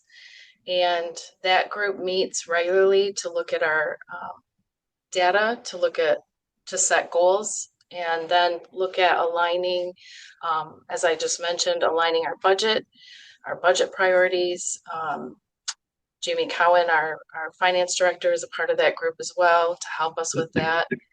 And as we have done this work of intentionally aligning our curriculum, our assessment, our teaching and learning, and our professional development for teachers, all of that alignment pulling together into one system of support has really started to show some traction. We saw some growth in our recent winter data. Our NWA reading and math scores are up and show some steady growth with our students. And we know our students and staff are working hard at their learning, and they know their jobs, what they're here for. We're here to learn and to grow and to all get better. And we're doing that together as a team. Okay, thank you. Our next question will be by Kim Winters, number 3. If there were a conflict between different community groups in the district over a particular issue, how would you resolve it?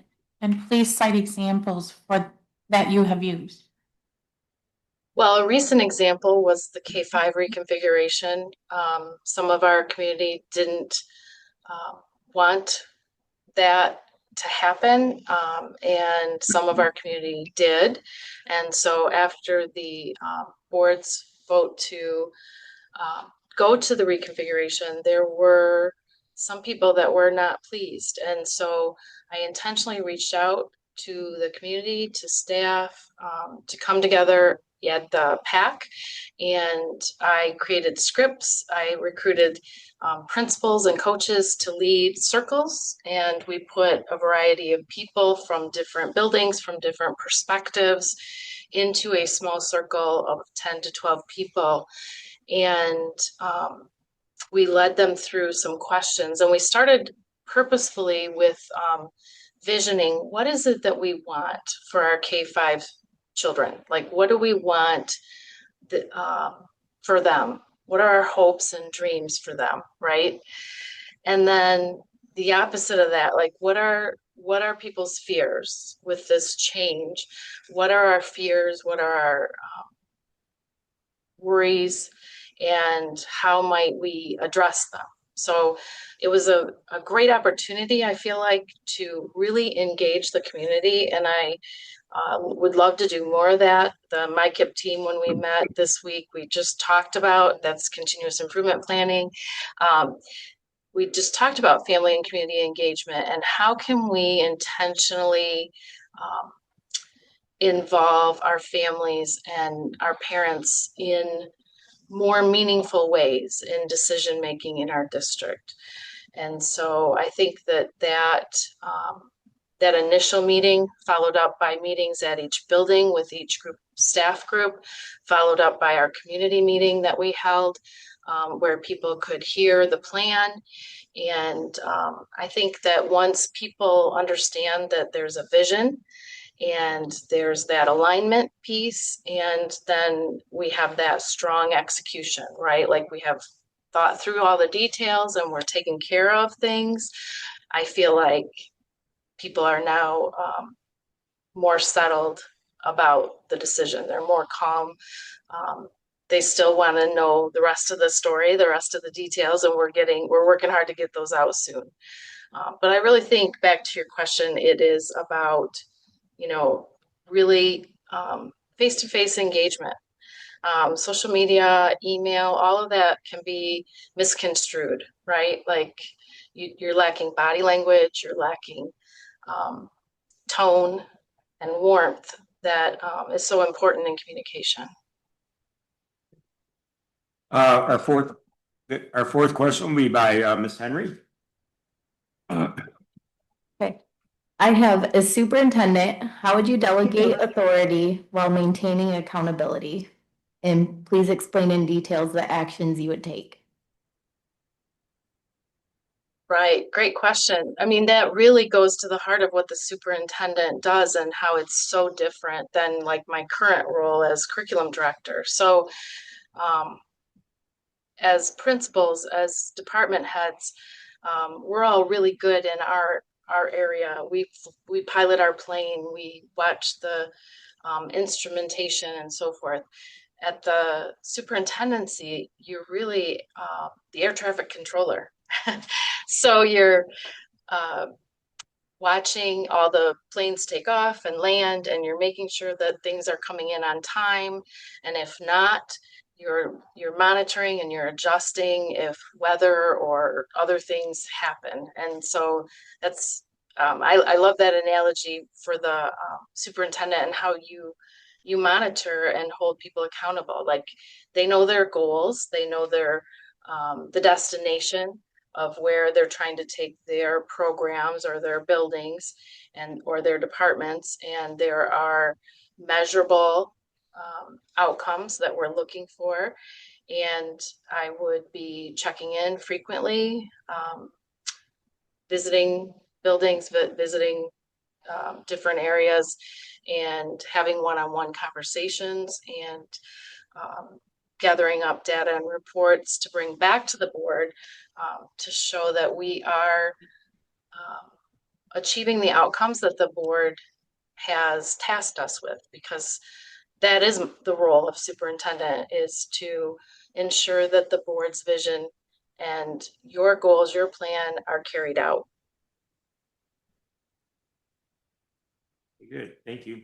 Next question will be by Board Trustee Carrie Germain. Hi, Michelle. Thanks for being here. What has been your experience in determining both short and long range district goals, and who should be involved in that planning? Great question. So I have been really over the past few years in charge of our district improvement planning and our multi-tiered systems of support. And I've led different teams with different sets of stakeholders and different sets of people, but at the end of the day, I've tried to pull it back to the board strategic plan, which I've noticed is like, it's about 5 years old. So as superintendent, I would lead the board because I really feel like it has to come from the board first to set that vision and set our overarching goals as a district. And perhaps the current strategic plan is fine, or you might decide you want to change up some of those goals, that the direction that we headed out on 5 years ago just isn't the right direction anymore. So I think the people that should be involved are the board and superintendent.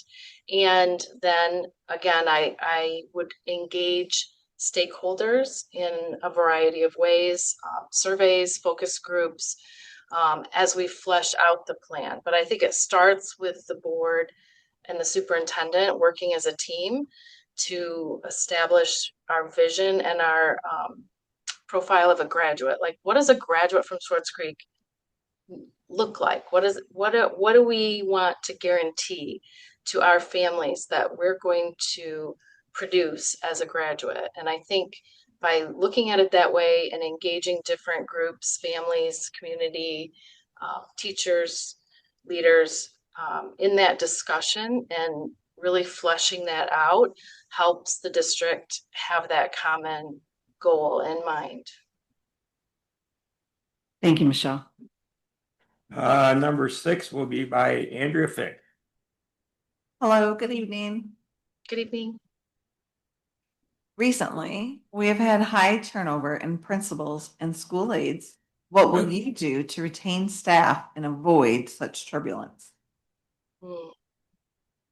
Well, when all of our principals turned over 2 years ago, I led our August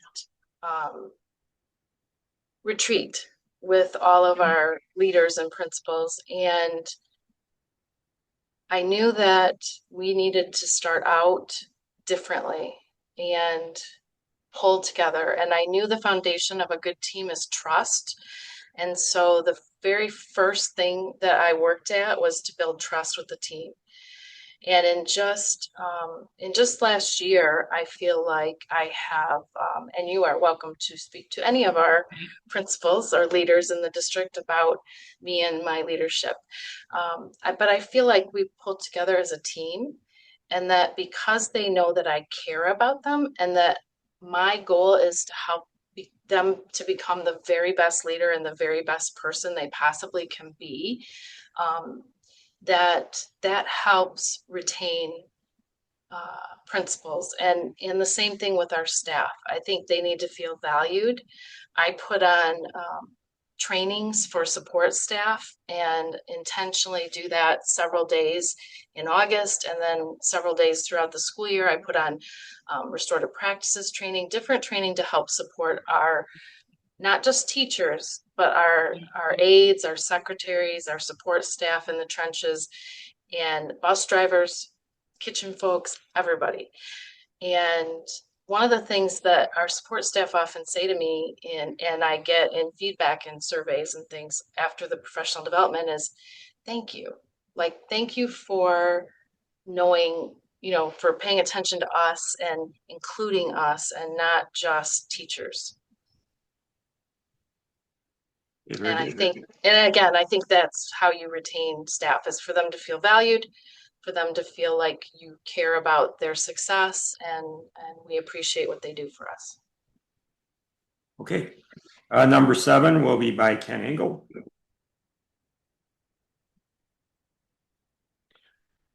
Michelle, I apologize as my question got put down wrong. So I have to read the whole thing to you. You can ignore the first part of it.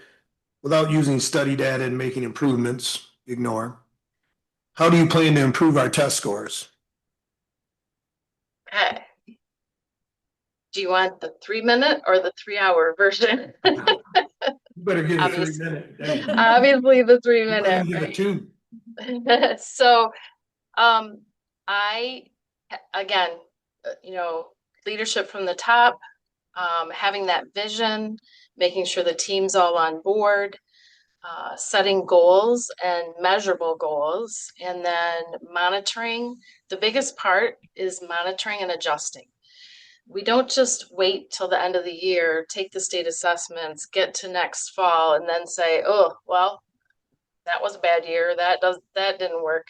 We have to constantly be looking at a variety of assessments all through the school year and adjusting what we do, providing additional professional development to teachers, maybe supplementing our curriculum materials, basically whatever it takes. Our multi-tiered systems of support teams add in those support layers for students and catch them so they don't fall through the cracks. So it isn't just about improving our scores. It's about making sure that, yes, our scores are improving overall, which they are, but that we're still looking at every individual child and making sure that they are making progress and growth. Okay. That's back to me, Michelle. What aspects of the district would you keep the same, and what would you change if you became superintendent? So that's a great question. There's a lot of things that I would change. And quite frankly, there's a lot of things I've been working on changing. I think that's maybe one of the things I get the most is people are like, whoa, slow down. A lot of change all at once. So I have to pace myself. But I think that the first thing I would do is, again, get out there and meet face to face, invite our community to meet me for coffee at, the local restaurants, to just talk and mostly listen. I need to get around and listen to people because clearly there's a disconnect, right? Like our Hanover Culture Survey showed that our community and our families, they lack trust in our district leadership. Not so much the buildings, like the buildings have actually, their scores have gone up and our leaders are killing it there. They're doing a great job, especially being second year principals. It is the district level where we have lost trust and that has to be rebuilt first and foremost, I think, so that we retain our families, that they feel like we care about their kids, and that Swartz Creek is going to be the very best place for their kids to attend school. Our staff do a great job making kids feel welcome and safe and cared about. Those pieces are in place, and that's the foundation. We do need to accelerate our academics and really look at how do we improve. And some of that is changes in the system, like we've been making, adding better curriculum, better assessments to give us information about how our students are doing and progressing. But overall, I think that a lot of the changes we've put in place, and we need some stability and some time for them to really take hold and pay off.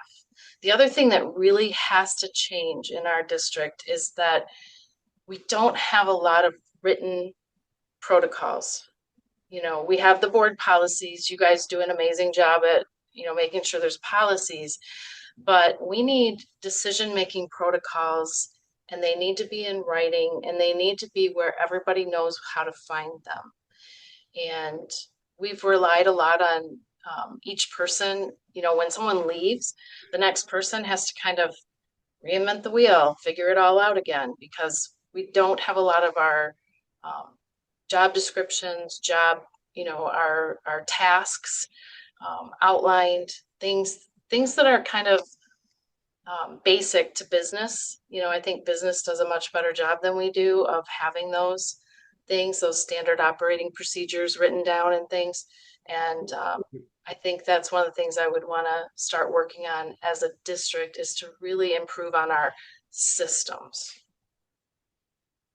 Okay, great. Number 9 goes back to Miss Jenny.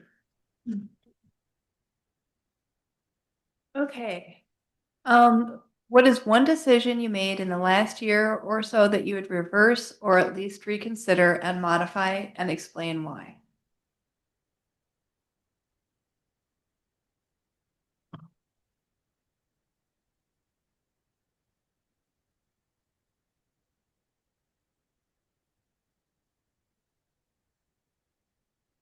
Wow, there's a lot. I'm just a very reflective person. So, I think that, I talked about change and there being a lot of change, and we have to be careful not to create like instability, right?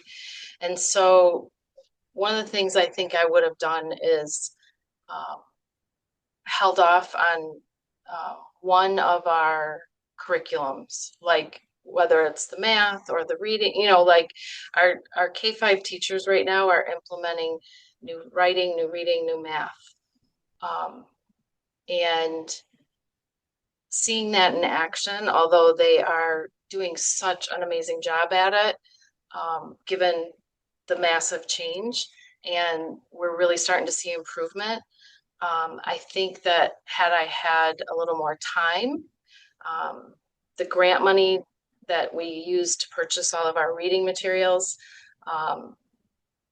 had to be spent. And so rather than have them sit in the warehouse for a year, we just went ahead and put them into our classrooms. But in hindsight, I think that slowing that process down maybe, and staggering that implementation in a little bit more intentional way, so that our teachers weren't quite so inundated all at once, would probably be the biggest one I could think of.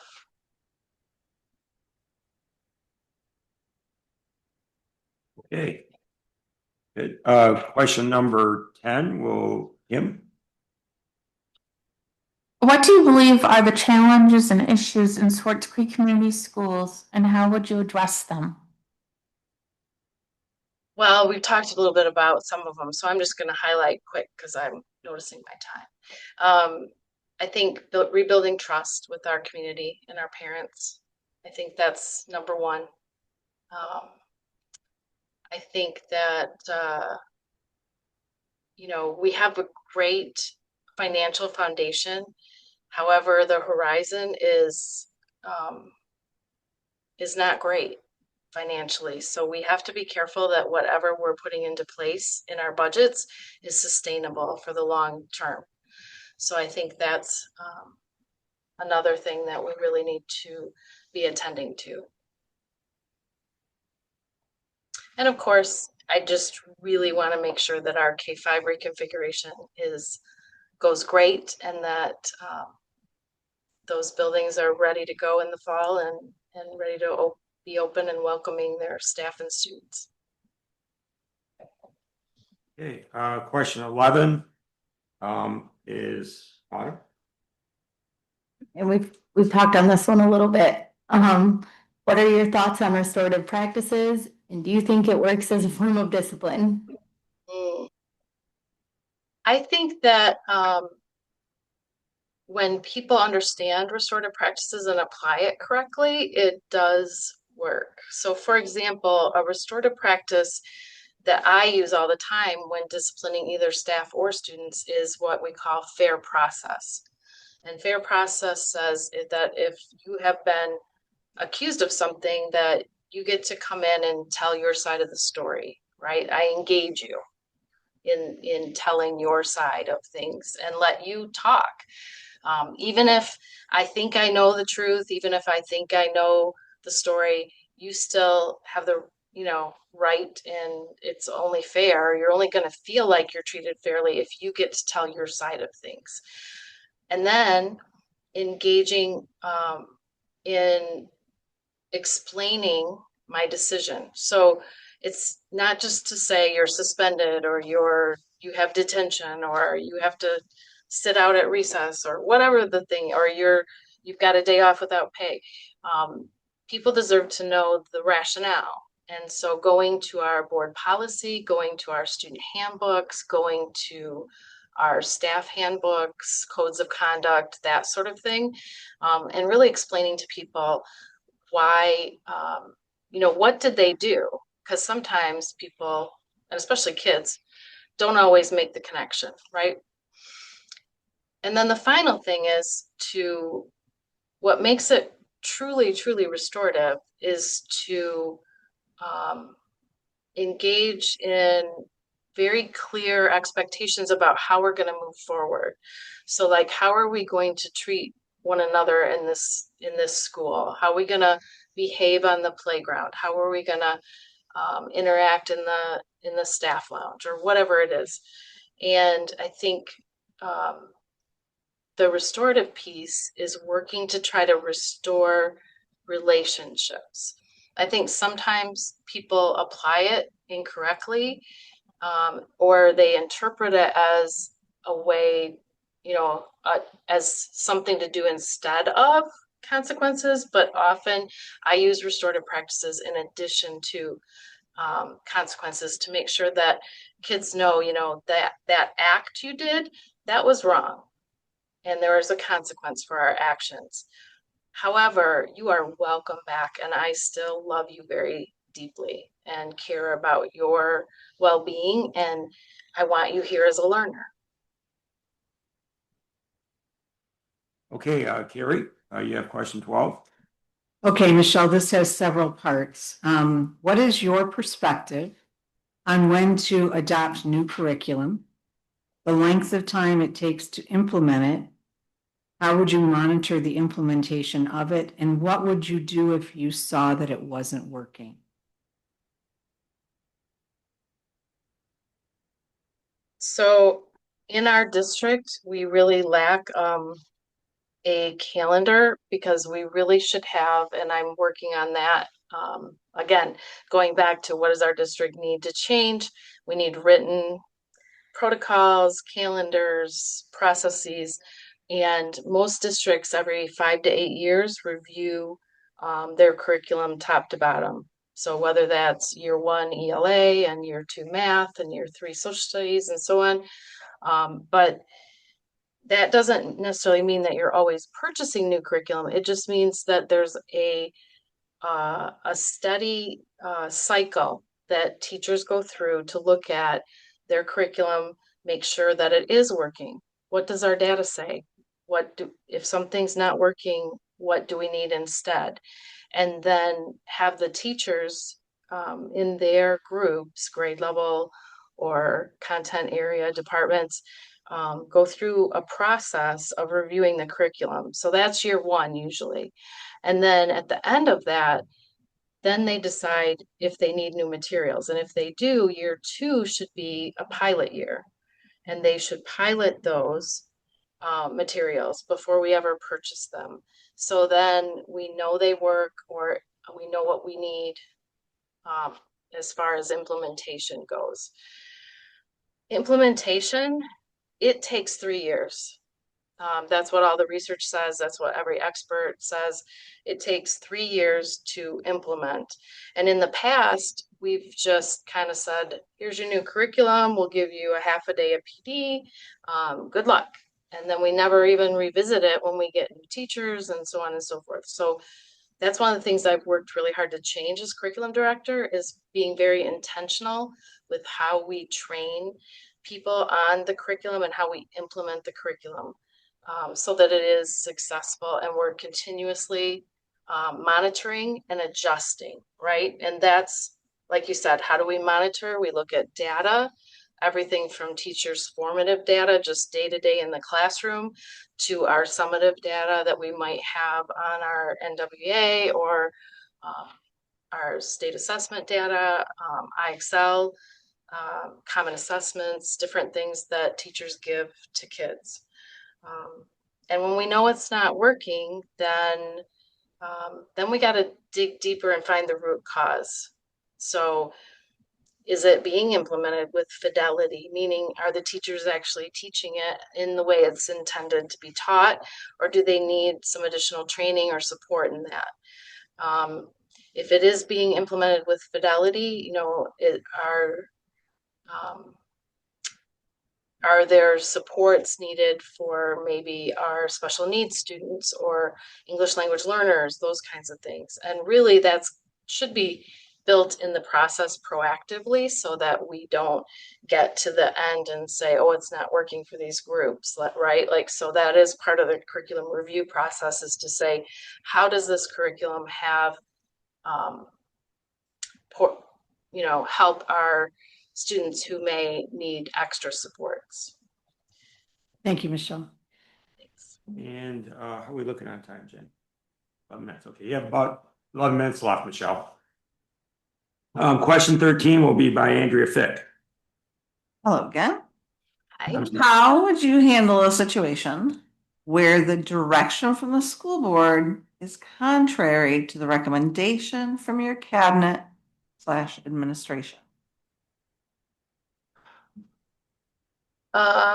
Well, you guys are, if I'm a superintendent, the board, you are my boss. And so at the end of the day, we're going to, you know, as a board and a superintendent, as a governance team, we've hopefully sat in a room and hashed out, you know, I've given my data information.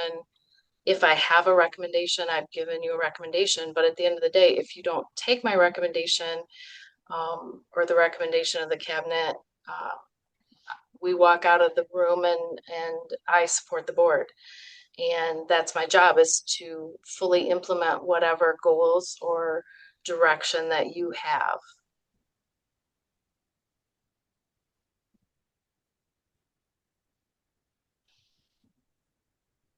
And 14 is back to Ken. Shortest answer of the night. Would you agree to a contract that is based on improving test scores?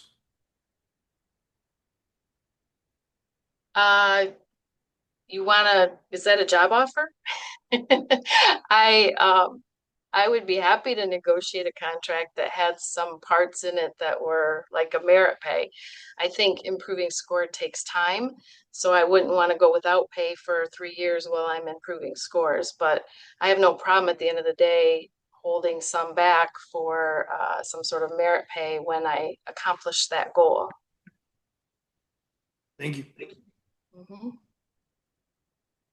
Okay, and you've got about 6 minutes, 9 minutes left total, Michelle. So this question is from me, it'd be the last one. And then once you finish this question, whatever minutes are left, you can go ahead and, you know, give us some more highlights of your career, which you did at the beginning. And, you know, if there's something that we need to know, but you have any questions of any of the board members right now? Is there anything that you've heard today that gives you pause about my ability to lead our district as superintendent? That's to everyone. Well, we're going to be discussing that, and you'll be able to see the tape later on this evening. And but all of our candidates are qualified, I think, from my perspective, or we wouldn't have chose you guys to come to the first round as a whole. You know, so we believe that everybody's qualified. So, given recent experiences of the board and that we're on like our third superintendent in less than a year, I think, what is it going to take, do you think, with the next superintendent to reset trust? You know, what from your perspective as a board, what would help you trust in the next superintendent and their integrity? Simple answer. Sharing and confiding in all 7 board members and not pick and choose. Very simple. You're reporting to a board, not who you care to report to. Pretty simple. That is simple. Any other thoughts?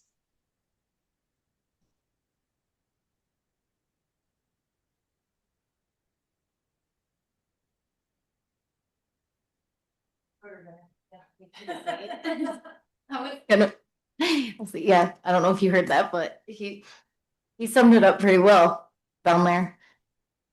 Okay. Well, definitely as superintendent, I will say, well, throughout my career, I've worked to bring people together collaboratively and to build teams and to build trust on teams. That is a background I have in my adaptive schools, my cognitive coaching. It really makes me feel good.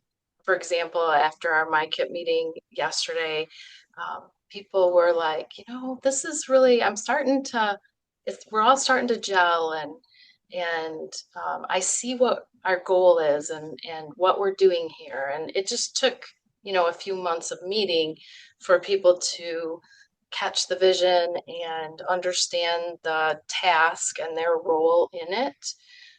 But they're really starting to appreciate and get excited about the future of our district and how they can be a part of it. And so I really want to apply my skills to bring this board together because I think that you all have that vision, that you all want a district that serves our students and our families well.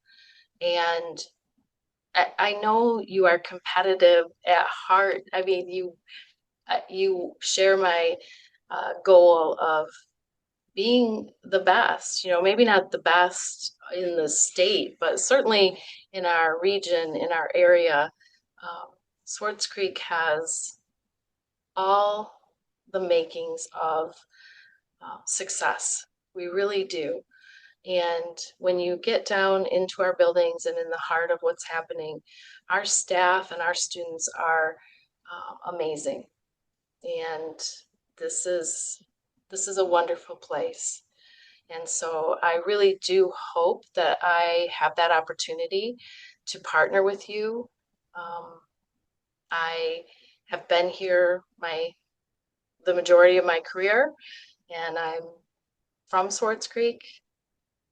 I went to Gaines Elementary and Swartz Creek Middle School and Swartz Creek High School, and it would be a great honor to serve in that capacity. And at the end of the day, I just want to say thank you because you all have a tremendous responsibility in choosing the very best leader for our district. So I do appreciate the time that you've spent here tonight with me. And I hope that I've managed to give you confidence in me that I am ready 100% to take on that top leadership role in the district. And for me, it truly isn't about the role of superintendent. It's about my goal. And in order to achieve my goals that I talked about, of being a student-centered, high-performing district and a model in our region of having a culture that is high expectations, strong support, those goals require leadership from the very top. So again, it's the goal and not the role that I am seeking here tonight. Thank you. Thank you, Michelle. Just a closing comment from the board and myself. Thank you for interviewing with us tonight. The first round interviews took place yesterday, as you know, and this evening. The board will deliberate later tonight and decide which candidates to invite for the second round interviews that will take place next week on Tuesday, February 24th and Wednesday, February 25th. You will receive a call this evening after board deliberations or tomorrow morning to let you know the status as the finalists for the next round of interviews next week. Once again, from the bottom of my heart, I'm sure from the whole board, because we all interact with you on a daily basis, Thank you for your interest and participation in the interview process for superintendent position in our school district. So thanks. I appreciate your time too, and we appreciate you interviewing. I think everybody feels this. Thank you. way. Thank you, Have a Michelle. good night. Thank you, Michelle. Okay, Travis, we're supposed to go on to, with Kathy and Sheila from Ray Associates, but I'd like to hold off on that for just a couple of minutes so we can have a bathroom break. If that's okay, can we?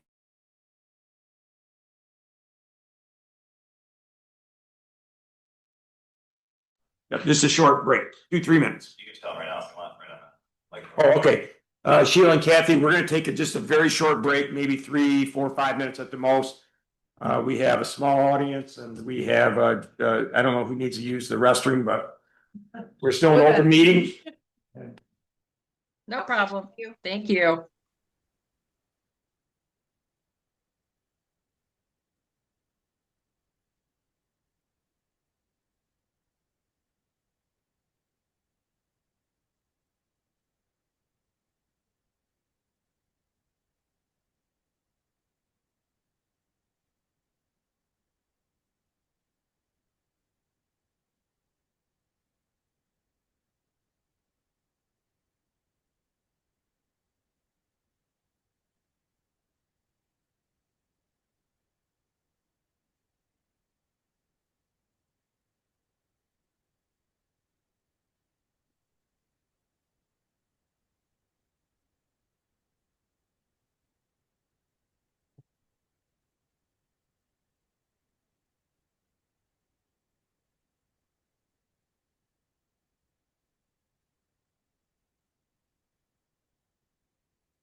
and Sheila from Ray Associates for joining us, lead us through the process. Let's select the next candidates for the final rounds of interview, which will take place next week. Thank you. Before the board begins a debriefing process, I want to invite all stakeholders to get involved in the final round of interviews by attending the activities planned for Tuesday, February 24th. Stakeholders are invited to attend a meet and greet session for the finalists scheduled for 5:30 p.m. on February 24th, followed by a community forum that includes a question and answer session that will take place at 6:30 p.m. and that will be live streamed, Travis. And will they be able to do questions over live stream? No, okay. Both of these will be held in the boardroom. Please see the district's website to RSV your positions or your both sessions with Sue Gould, our administrative secretary. On Wednesday, February 25th, the final round of interviews will take place during a special meeting in the boardroom beginning at 5 p.m. The candidates will interview in person and the board meeting will be live streamed. Stakeholders are invited to attend and I think that's by RSVP too due to limited seating. We Sorry? do not have an RSVP for that. Oh, I'm sorry. Okay, hold on. We'll get there. We'll get there. That's okay. That's all right. We'll get there in just a minute. Before I go to Kathy, we'll have public comment. Thank you for reminding me. I'm sorry, I'll get there. Give me a second. Any public comment? No public comment. Okay. Kathy and Sheila are on the screen with us and the board's gonna have some questions and they're gonna guide us through the completion of choosing a couple final candidates or three or whatever the board decides. So ladies, good evening. Good evening and thank you, President Melky. Good evening to all the board members. It is a pleasure to join you virtually this evening to debrief the candidates that you interviewed yesterday and this evening, and to facilitate discussion on which candidates you would like to bring in for second round interviews. As President Melky said, those are next week. Kathy? I don't know if you would like to debrief. Am I correct, President Melky, that you want to have discussion and perhaps a show of hands about candidates, or did you want to complete the scoring matrix? I'm gonna leave that up to our board. I'm not gonna make that decision myself. Okay. I Okay. don't think it's fair. I think the board should make the decision and they should have some discussion on it if they want to do a. Do you want me to pass it out so you can take a look at it? Sure. I'm just gonna let everybody know where I'm at with it. I feel like I need to hear back from my constituents and update them before making any decisions, especially one of that magnitude. I don't know how you guys feel, but I would like to hear some community feedback before moving forward. And we have a board meeting on Monday, and I think that might give us time to make a decision, but that's where I'm at. So just to clarify that, you want to let the video be put out, give people an opportunity to look at it and then if they want to touch bases with you or any other board members. Okay. Just make sure I got you.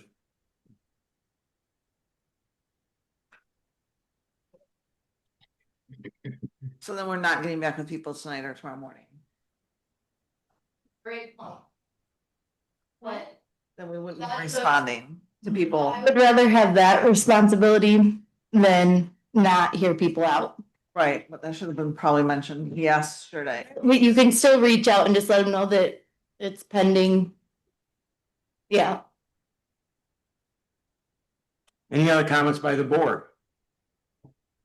I just have one question to piggyback on that, Autumn, is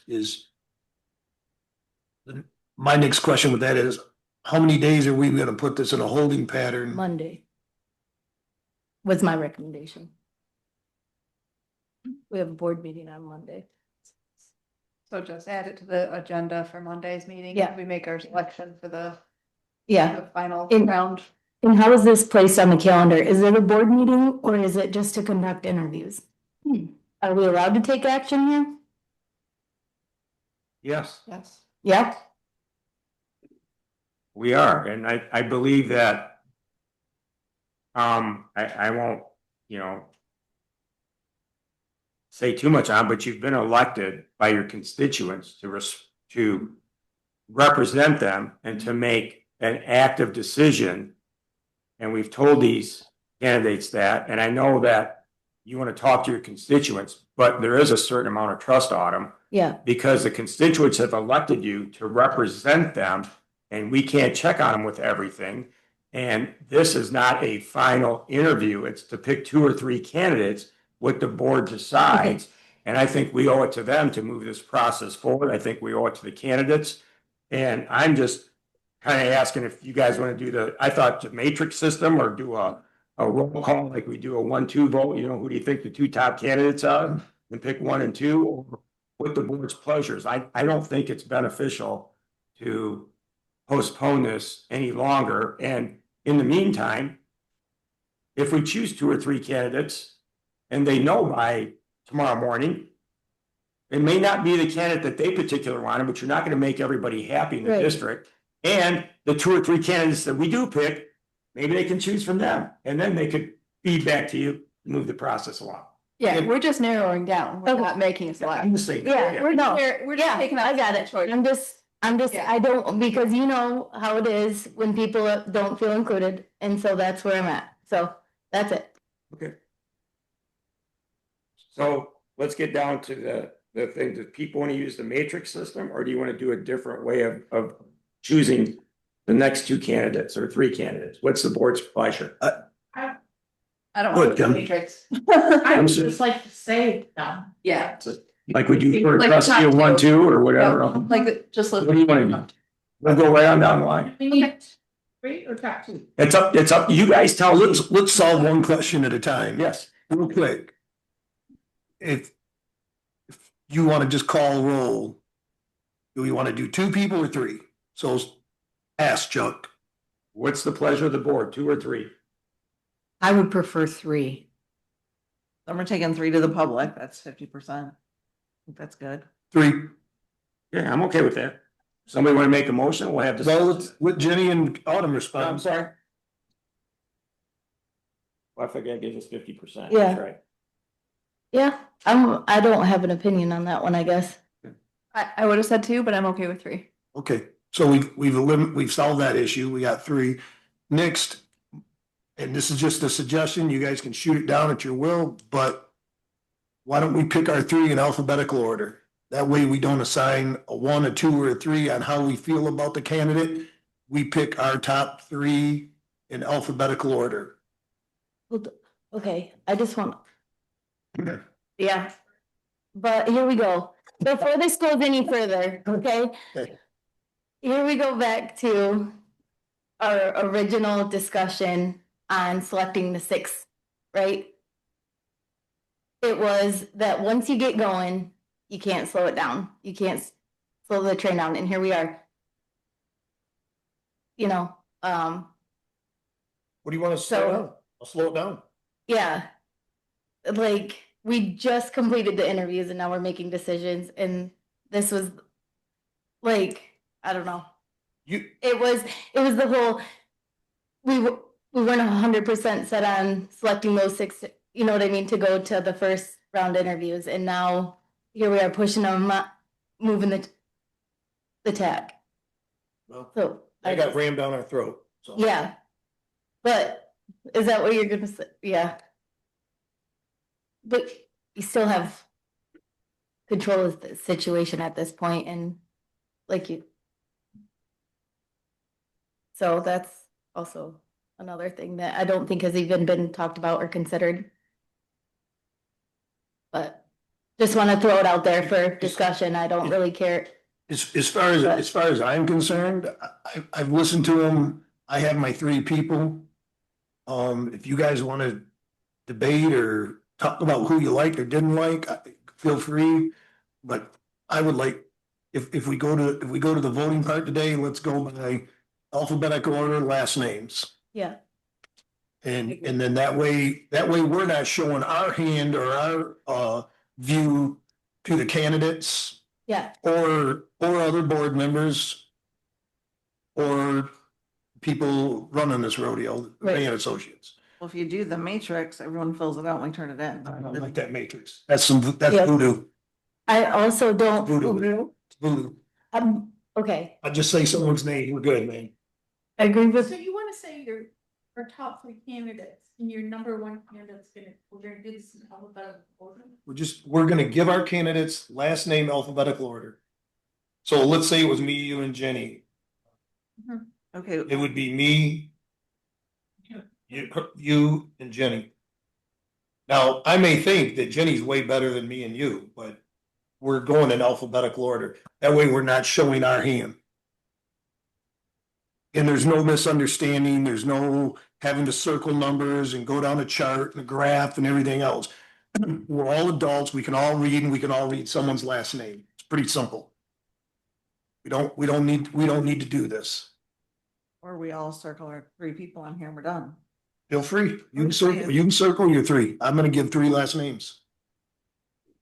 If not, we'll make a motion and we'll. Yeah, somebody needs to make a motion if that's what you guys want to do and see if there's support for it. So let's make a motion first if there's 3 candidates is agreeable. Can I make a motion? We pick up to, you don't want to pick 3, don't pick 3, but up to 3 candidates to move on to the final round. second, Sure. Okay, so there's a motion on the floor to pick up to 3 candidates by Mr. Engel, and it's been seconded by Ms. Henry. Discussion on the motion.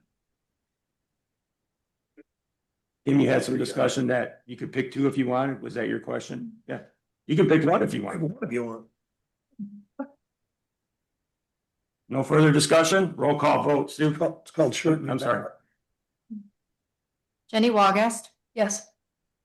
Kim Winter, Yes. Carrie Germain, Yes. Andrea Fick. Yes.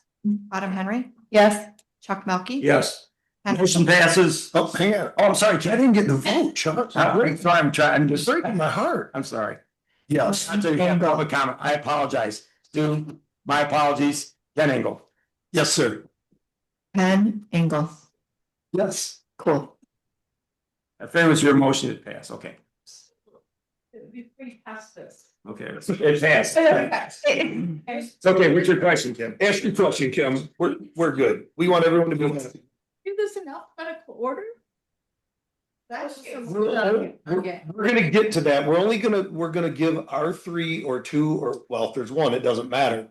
We want to give them in alphabetical order so we don't show our hand of who we like the best.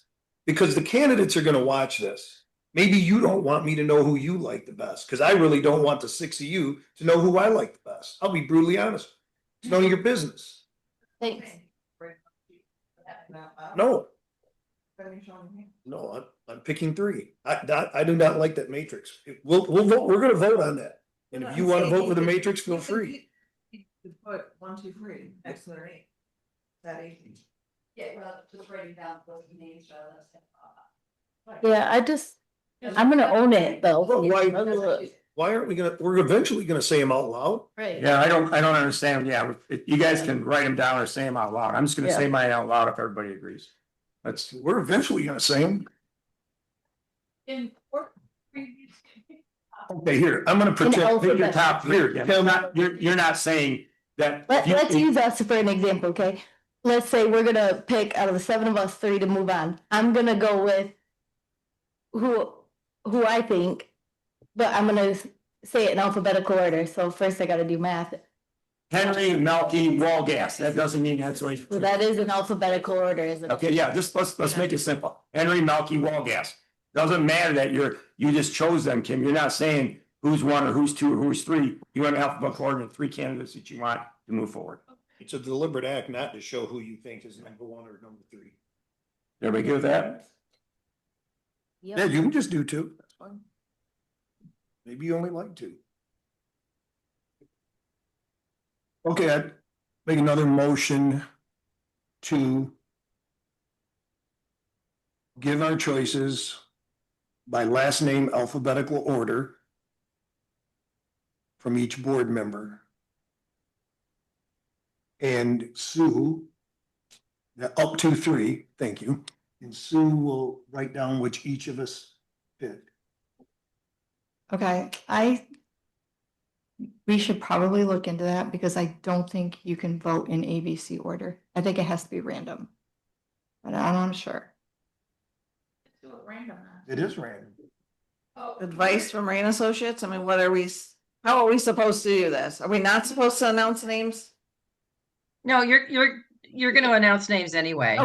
Okay, thank you. So we're not violating any particular anything, Sheila and Kathy? Are we No. okay with that? Yeah, you're okay. It's not saying that we are voting it, oh, we're not. No, not us. The names that we list, we're listing out. Okay, gotcha. No, not us. All right. No, you can random us all day. I don't care. Okay, there was a motion on the floor. I think that's. Yeah. Has it been seconded? Good. Let's get back. Can I get the motion again, please? Yes. Thank you. Each board member will pick up to 3 candidates and list their candidates in alphabetical order. And you, Sue, will keep track of each candidate's picks. Okay. And we You will need to be go, patient with we me. will go slow. You need paper down there. I need paper, but I'd like somebody else to do it, please. So it's not just me. Yeah. Each board member with My job is. 3 Yeah. candidates We'll do it too, Sue. in ABC order.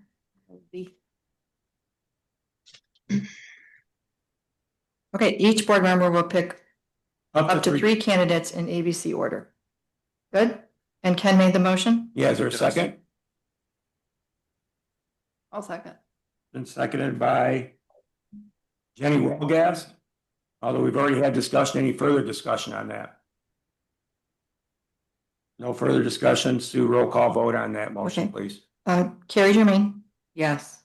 Chuck Melkey, Yes. Jenny Walgas, Yes. Ken Hinkle, Yes. Autumn Henry, Yes. Andrea Fick, Yes. Kim Winter. Yes. 7 yes. Okay, does anybody want to talk about the candidates? Then please stay positive if you do. If not, we'll just move on now and go to the vote. Well, I'll say that are we allowed to say their names now that we know who we interviewed? Okay, Yes, I just you're want to on. make sure. Okay. This is live stream now, so they're gonna see all the names and. Yep. Okay. I just want to say that I was impressed with Mr. Ken J. I'm gonna say, I'm gonna Yeah, leave it sure. at that because that's yeah.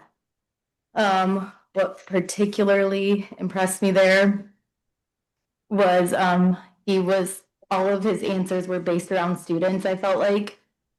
And some of the answers that he gave that I put stars next to were I liked how he answered the restorative practices. I liked how he the changes that he proposed with the aspects to keep the same or change. And the turnover one, I liked. Yeah. I liked how he answered that. I would like to add something to that about him. Kenneth, we had a lot of people talking about what we were gonna do for our special education students, you know. And that's fine. This guy said something that nobody else said though. He said, we also need to, you know, make sure that our high success students are being challenged enough too. And nobody else said that. They didn't talk about them. But yeah, you picked up on some things that I didn't. So like, yeah.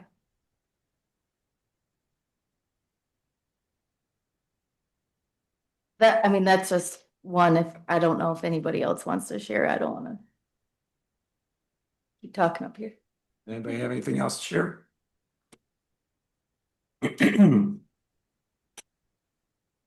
Okay. Going once, twice, and thrice, and Sue, you can start at either end of the table and they can pick up to 3 candidates if they so choose. I guess if we all pick one, then we've already made our decision, right? We can spice that up if you guys want to. So with that being said, Sue,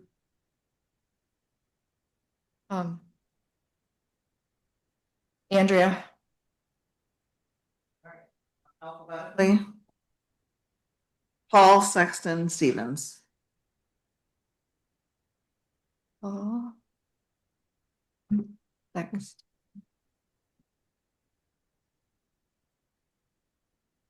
Okay.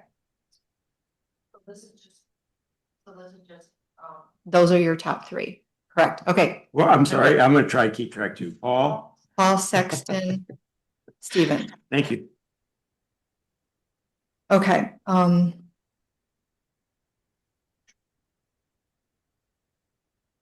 Autumn Henry. Oops. Shoot. Again, Mr. Ken J. And Sexton. Just two. Yep. Okay. All right. Kim Winter.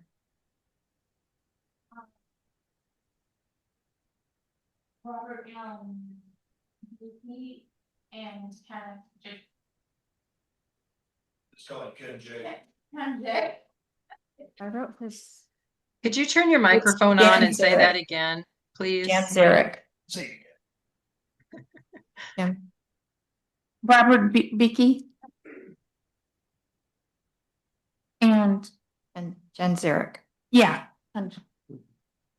Thank you.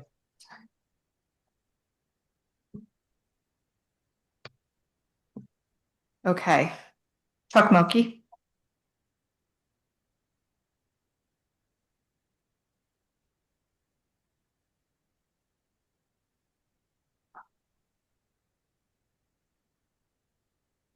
Beaky, Jan Zurich. Ken Engel.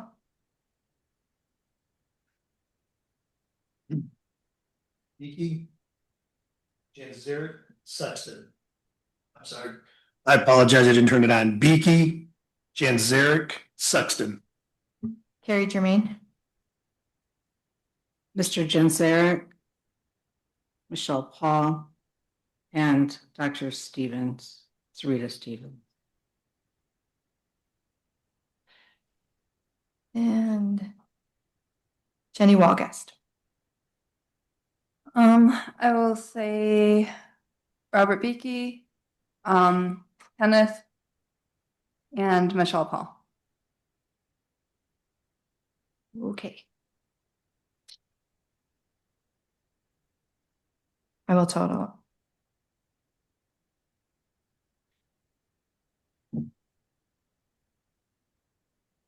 Mine? Oh, sorry. And Jensaric. Okay. And Sarita. I have 4 for Robert Beakey, 3 for Chad Sexton, 2 for Sarita Stevens, 6 for Jen Zarek, and 3 for Michelle Paul. So that leaves a tie. Who's tied, Sue? Chad Sexton and Michelle Paul. And our two top are Beaky. And Jan Zarek. Is that what everyone else has? Yeah. Great. Okay.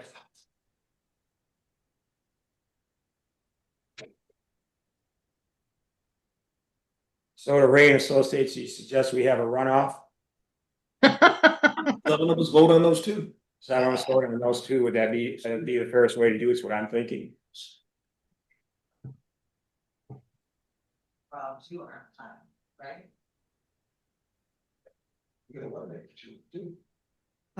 We're eliminating Sarita Stevens and Mark Walton.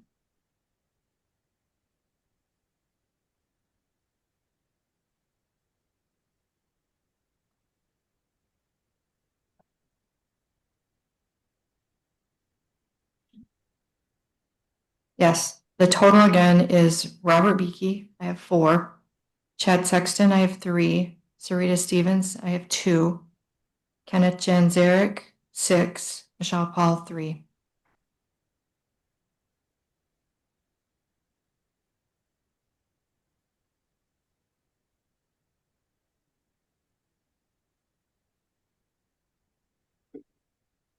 So roll call vote on the two that have tied, correct? That's up to you. Yes. Yes, somebody has to. I'm just. Okay, because make a motion, we have a roll call vote on Sexton and Paul as they are tied 3-3. Or we can interview all four.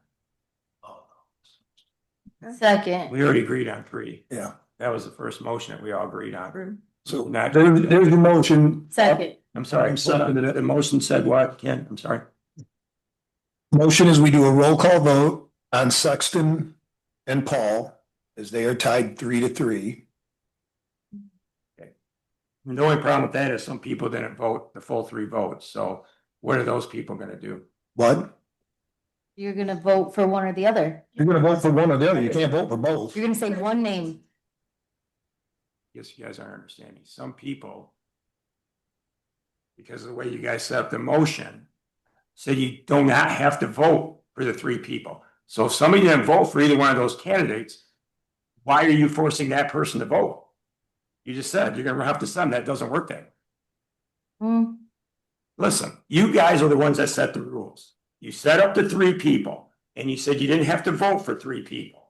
And then when some of the board trustees did not vote for 3 people, it's created a tie. If they didn't vote for either one of those people, now you're gonna force them to vote for that person? That makes 0 sense.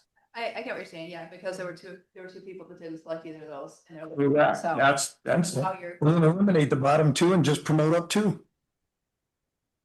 well, then you're gonna have to amend, Yeah. you're gonna have to amend your first motion because you guys set up the. Yeah, No, you don't. You said up to 3. But- You said up to 3, so you couldn't take 4, but you could take so one. they tie, so only the 2 move up then. It's an option. I'm gonna go to Rain Associates that we paid all the money, so the way that they just set up this motion to vote and 2 people tied. Well, this is a parliamentary procedure thing, you don't wanna mess it up. Yeah, there is a motion for it. Okay, I'm sorry. Things all the time. Okay. So, okay, all right, so with the other motion, we have to vote on the motion. We can, Get back. yeah. Just hold on, there's a motion on the floor, it's been seconded. You seconded it, Mm-hmm. So we have to. so you have to vote to withdraw the motion. I just withdraw. And I would second my, You guys can do that, is that what you're gonna do? Which motion? No. Okay. Yeah, that's all I'm saying. Withdraw the motion. Okay, I'll it's second. been seconded, the motion's, Now you can ask them the question. okay. Well, it was part of the discussion, but. How do we tackle it now? So,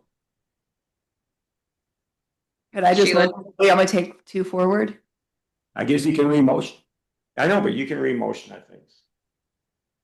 No, I don't. To think- final, you could motion to finalize those 2 as the 2 that you are moving forward, but he already said up to 3, He did. so you can 3. take 2 if you want. Oh, yeah, I'm just making a motion To that accept them. to just accept the top 2 since there's a tie for And the I would say they're, other place. yeah, So I just motion that we just advance the top 2 candidates. and I would say. their Because of the names. tie for the Because the last, tie for that place. that's what you want to make your. And I would say their names, because you're voting to push them through, I believe. I believe this, Okay. Okay. All right, so my motion is that we move forward Kenneth and Robert because they had the 2 highest votes.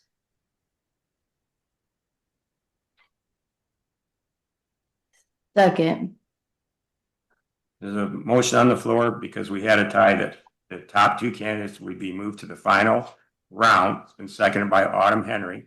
Now is there discussion on that?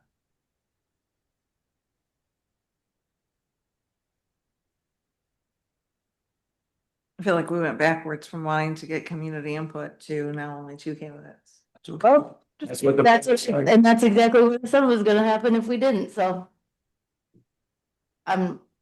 If we may interject, Please, next week, if you bring these 2 candidates forward, next week, there will be opportunities during the meet and greet and during the stakeholders meeting for people who are individuals who are watching from home. We're going to try and get a QR code to them so that they can take a survey and give you feedback on the two candidates, as well as have QR codes at the stakeholder forum, where we will get input from the people who participate, and then the board will get all of that input, and it'll be feedback on each one of the candidates.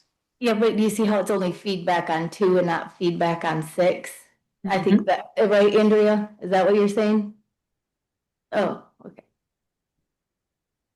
Okay, keep it to the motion. There's a motion on the floor. We asked a clarification question. Raymond Associates answered it. Any further discussion by board members?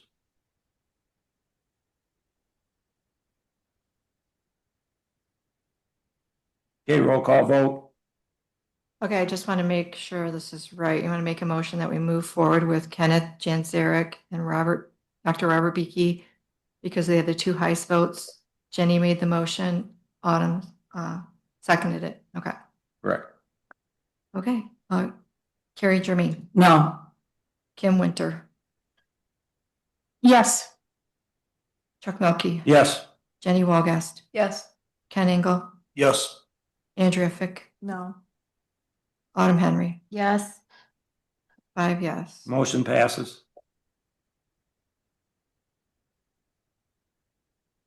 So Okay. I'm not sure if this is the correct time to bring it up or not. I had a concern about the procedure for the final interviews. I know in one of the emails it said that the candidates would be asked to present like a 10-minute presentation or something like that about, or no, just present their 100-day plan for the first 100 days in the district. I don't see value in that, especially because we have external candidates who aren't familiar enough with our district, and just for various other reasons, but I just don't see value in that. So I'm just wondering if we can remove that part and just dedicate more time to asking the candidates questions. Jenny, that was my question that I submitted in previous superintendent recruitment and interviews. That has been a very valuable component, and obviously none of the folks that we've had were here. Dr. Hall and Ben, and it was very helpful to understand their thought process, how they would analyze a district, how they would put together a plan, and how they would communicate it. So that was the thought process there. Oh, I'll piggyback on it. If we're going to keep that in there, I would like them to submit their plan to us in writing, so that it's not a wish list or whatever they think at the moment. I would like to have them put it in writing to us so that we could evaluate them on the first 100 days then. If that plan is that beneficial to them and us, let's make them stick to that plan. So well, it's a I don't have a problem with it, but they can give it to us in writing. And they can still talk about it, but I would like it in writing, not just lip service from a podium. Kathy or Sheila, that's possible, right? We can have them submit it in writing and present it. Yes. Yeah. Absolutely. They would send it to me, and then I'd send it to Travis so that he could get it all set up to make sure that, and test it to make sure that they work. okay, because I had a phone conversation today with Sheila about it. Kind of just, well, my main concern was that it was taken away from questions from the board. And it was kind of like, it was a what if scenario, or how did you explain that to me? It was It is a presentation on, and a written document as asked for by Mr. Engel, a 100-day plan, but the 100-day plan would be based on their research on the district, and what they see is elements of the district that they would like to focus on, how they would become familiar with the district, they would develop relationships with the district, They would identify what the district's strengths are, create a communication plan. But that would be a draft that they would bring to the presentation. You as a board could have input into depending on who you hire, you would have input into what you would want to see in addition to what's in their 100-day plan. So it's not a 100-day plan that the board would automatically accept. It would be their 100-day plan that the board would then have a voice in once the candidate is hired as superintendent. And I think that solves both Jenny and Carrie's issues. Jenny wants it to have some substance, not just 10 minutes of a dissertation. So put it in writing, give it to us. This is what you're looking at. So when we have that first meeting with them, well, how did you get to this? It needs to have some substance. And I agree with Carrie that it may actually bring some value. And I did watch Hall and Manka both do it. I won't agree or disagree with it, but I want something where, again, day one, they're being held accountable for what they want to come in here and tell us. Anybody can get up here and preach. You go to church every Sunday and you'll find that. What my point is I want it in writing from them what they think is important here. And then we can look at it. Otherwise, we're not going to remember it. I'm not going to go back and watch a video and go, well, remember you said this. I'm going to have you said this right in front of me. So yeah, I understand what you're saying, and we may, alter it and everything else, but what do they see? What's their vision? And I want to hold them accountable for what they're saying. So that's why I want it in writing. Mm-hmm.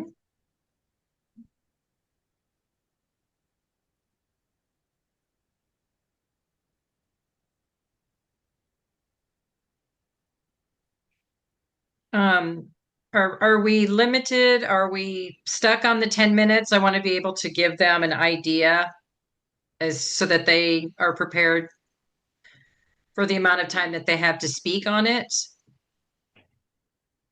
We were thinking. So, Can I interrupt for a minute? Yeah. We were originally thinking we were going to have 3 candidates. Now we have 2 candidates.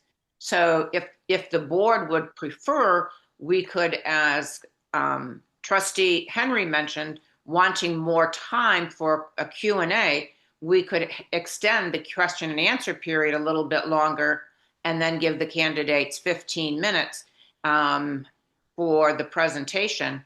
So you could have an hour and a half with each of the candidates.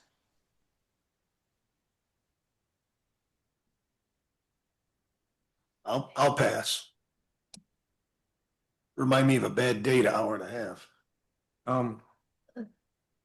So what I hear the board saying, Sheila and Kathy, is that they would like their plan in writing. I don't, you guys see a big issue with that? I don't see an issue with that. No. They're No, gonna not read it at off all. anyways. I mean, that's, they're Yeah, gonna use it. read it after. Yeah, they're gonna read it off anyway, so I don't see a problem with that request from the board. And I think that's reasonable. And then we might want to extend maybe the question and answers, maybe not quite as long as what you want to, but maybe an extra 10 minutes or so. That way we can drill down into them and get some answers. And I think that's a nice compromise. All right. The current time If frame that's okay for with the the board. Q&A is 1 hour. For the second round, the Q&A segment is 1 hour.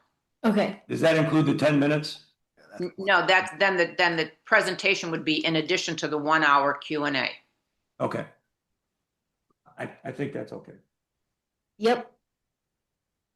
Yeah. Is the board in consensus about that? Absolutely. Down to the far end down there. I mean, now that we have these 2 candidates, is that okay? 60 minutes of Q&A, 10 minutes of their presentation. That gives us 70 minutes for each candidate. Sorry, Kathy and Sheila, would you recommend that if they chose to go to 12 minutes, that we would just subtract that from their time allotted for the remaining question? Similar to what we were able to do with the initial 6. I think that's a fair and good assessment of it. Then if they go over. I'm sure they can probably, keep it within a time frame, but in the event that they were to run over, we could adjust the other time. Sure. Yeah. I mean, for easy scheduling, they could have 15 minutes and do an hour and 15 minutes. That would still give you an hour for questions and then 15 minutes for them if they chose to use that. It's whatever you want to do. Yeah, we could just say they have up to 15 minutes, target somewhere between 10 and 15 minutes, but no more than 15. Okay, perfect. Yeah, I don't like giving up an out for not having to answer questions either, like, because I mean, Oh, you're on. If, that's right. yeah, and we talked about this being at the end, so Yeah. you wouldn't really have more time for questions if you, or less time for questions if you ran over on this at the Yeah. end. Yeah. So, So now we're talking 15 minutes, 10 to 15 minutes on the first part. so if I understand it right, we're doing the Q&A first, and then the ending portion, they have 10 to 15 minutes to present their, or are we doing the presentation first? It's up to the board to decide. I think that should go last, but that's because I like That that. question's about what they say. That's what I was gonna That's say. what I was gonna We might have questions about what they say. Ooh, yeah, Right? okay. I Okay. don't, So we're gonna do 10 to 15 minutes at the beginning. And then we'll do questions and answers at the second part of it. And if they go over the 60 minutes on the questions and answer, we'll just stop them and so the most they're gonna have sounds like 75 minutes if they max out. Is that good? Correct. All Correct. right, we agree on that, board? I don't think we have to have a vote on that, do we? So Sheila, Kathy, sorry. If questions arise from the presentation and questions are asked by board members, do the similar or same questions then have to be asked to the other individual? Or is it because it's a different presentation? My perspective is if you are asking the candidates questions about their presentation, those questions don't have to be the same because the candidate's presentation is different. Okay, Correct. just to clarify. Thanks. Yep. Thank you. Good question, Sheila, thank you, Carrie. Kathy. All right, and Kim, that was a good point. So I don't think. All right. and This. So does everybody have a consensus of that? We all agree on that? I think we should vote. Okay. All right, does anybody want to make a motion for that? So we stay within Yeah, our boundaries? I'll make an motion to start the second round interviews with a 10 to 15-minute presentation of their 100-day plan, and then spending an hour on questions, maxing out the time of their total interview at an hour and 15 minutes. There's a motion on the floor by Autumn Henry, I'll second. second by Jenny Walgas. Any concerns or discussion on that motion? I'll repeat the motion. There's a motion to have, I'm sorry? Did you hear? I'm sorry, Andrew, did you have go ahead? I was just ready to vote. Okay, all right. Okay, well, let me repeat the motion. So everybody understands it. We have a 15-minute presentation by each of the two candidates. Then they will have up to 60 minutes, questions and answers, with a total of an hour and 15 minutes. So they're gonna get an hour and 15 minutes total base. Does anybody have any more discussion on that motion? With none? No. Okay, roll call vote, please, Sue. Ken Engel? Yes. Kim Winter? Yes. Andrew Fick? Yes. Brooke Melky? Yes. Jenny Wolgast? Yes. Carrie Germain? Yes. Autumn Henry? Yes. 7 yes.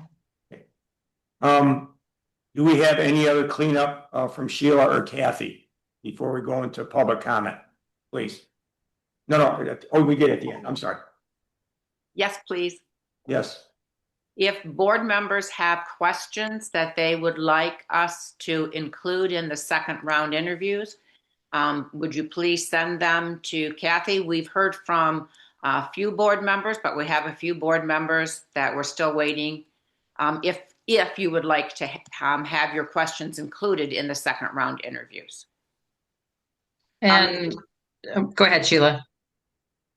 I was going to say, if we can set a deadline for getting those to Kathy so that Kathy can get them typed and copied and sent out and ready to go for Wednesday, because we're going to be in the district. We're coming into the district. Kathy's coming in on Monday and I'm coming in on Tuesday. Okay. So how are we Kathy deciding and I the will be final in the list of, district Tuesday and Wednesday. when are we deciding the final list of questions? Because we had to figure that out before this round of questions. So when do we choose the questions? I believe Kathy had sent questions for you to consider. I sent them in already.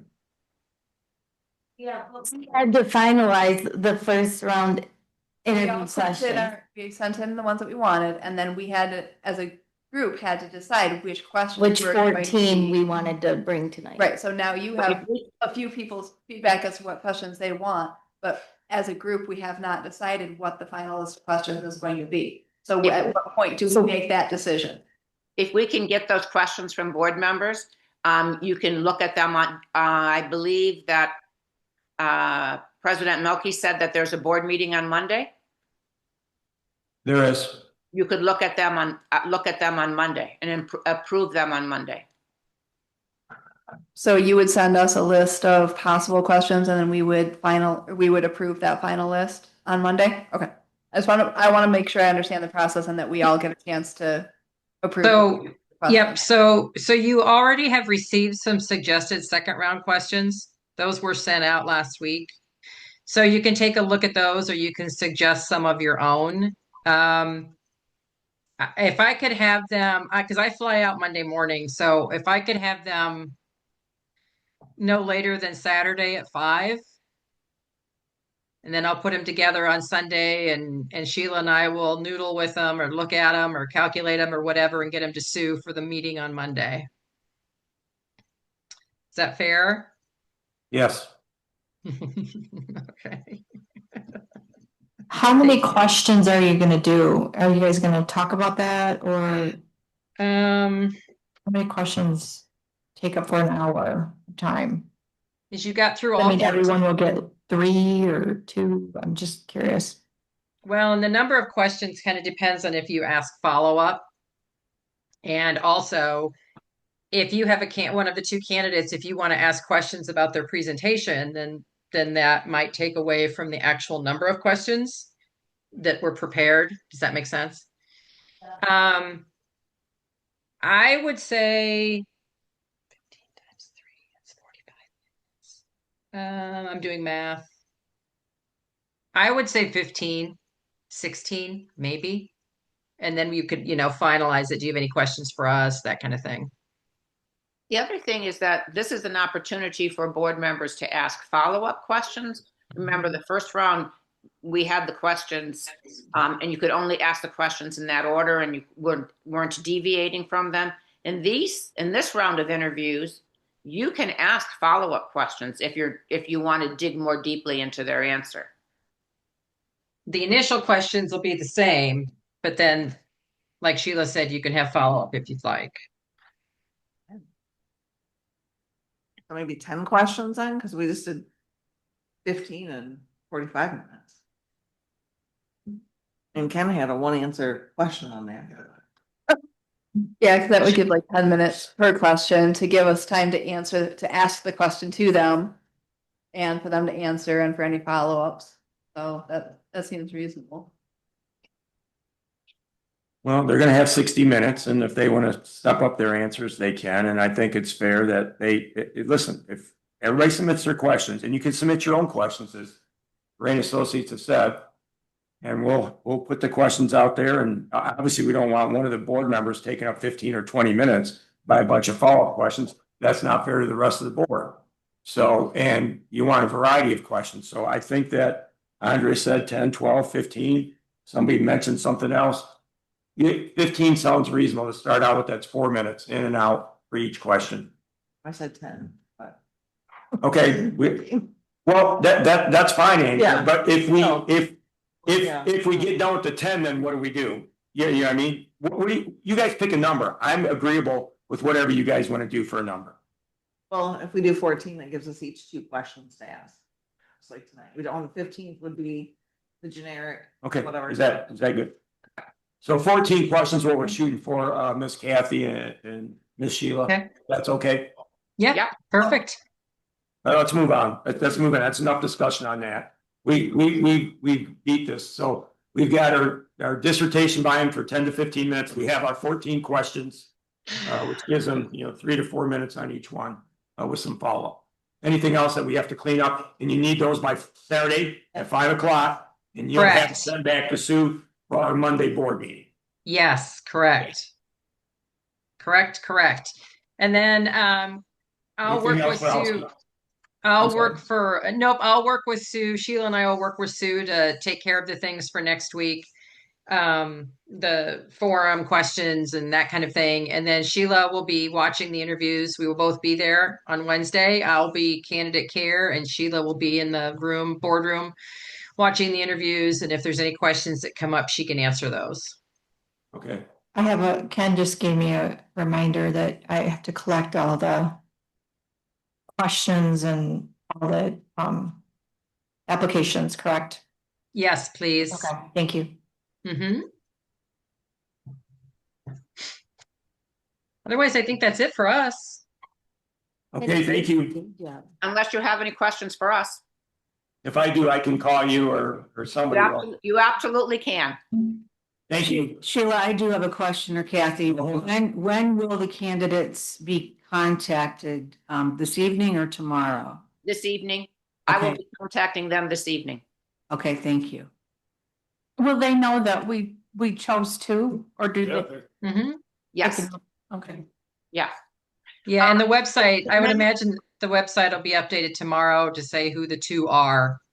And then we'll work on getting their interview scheduled so that the website can be updated again with that information.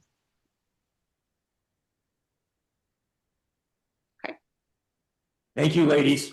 Thank you. You're welcome. Thanks, everyone. Call if you need anything, President Melky. Yes, ma'am. Thank you. Okay. Good evening. Thank you. Okay. We're done with that portion. Does somebody have any board comment? There's no board comment. I'll entertain a motion for meeting. Second. Moved and seconded. All in favor? No opposed? Ayes have it. Meeting's concluded. Parking lot.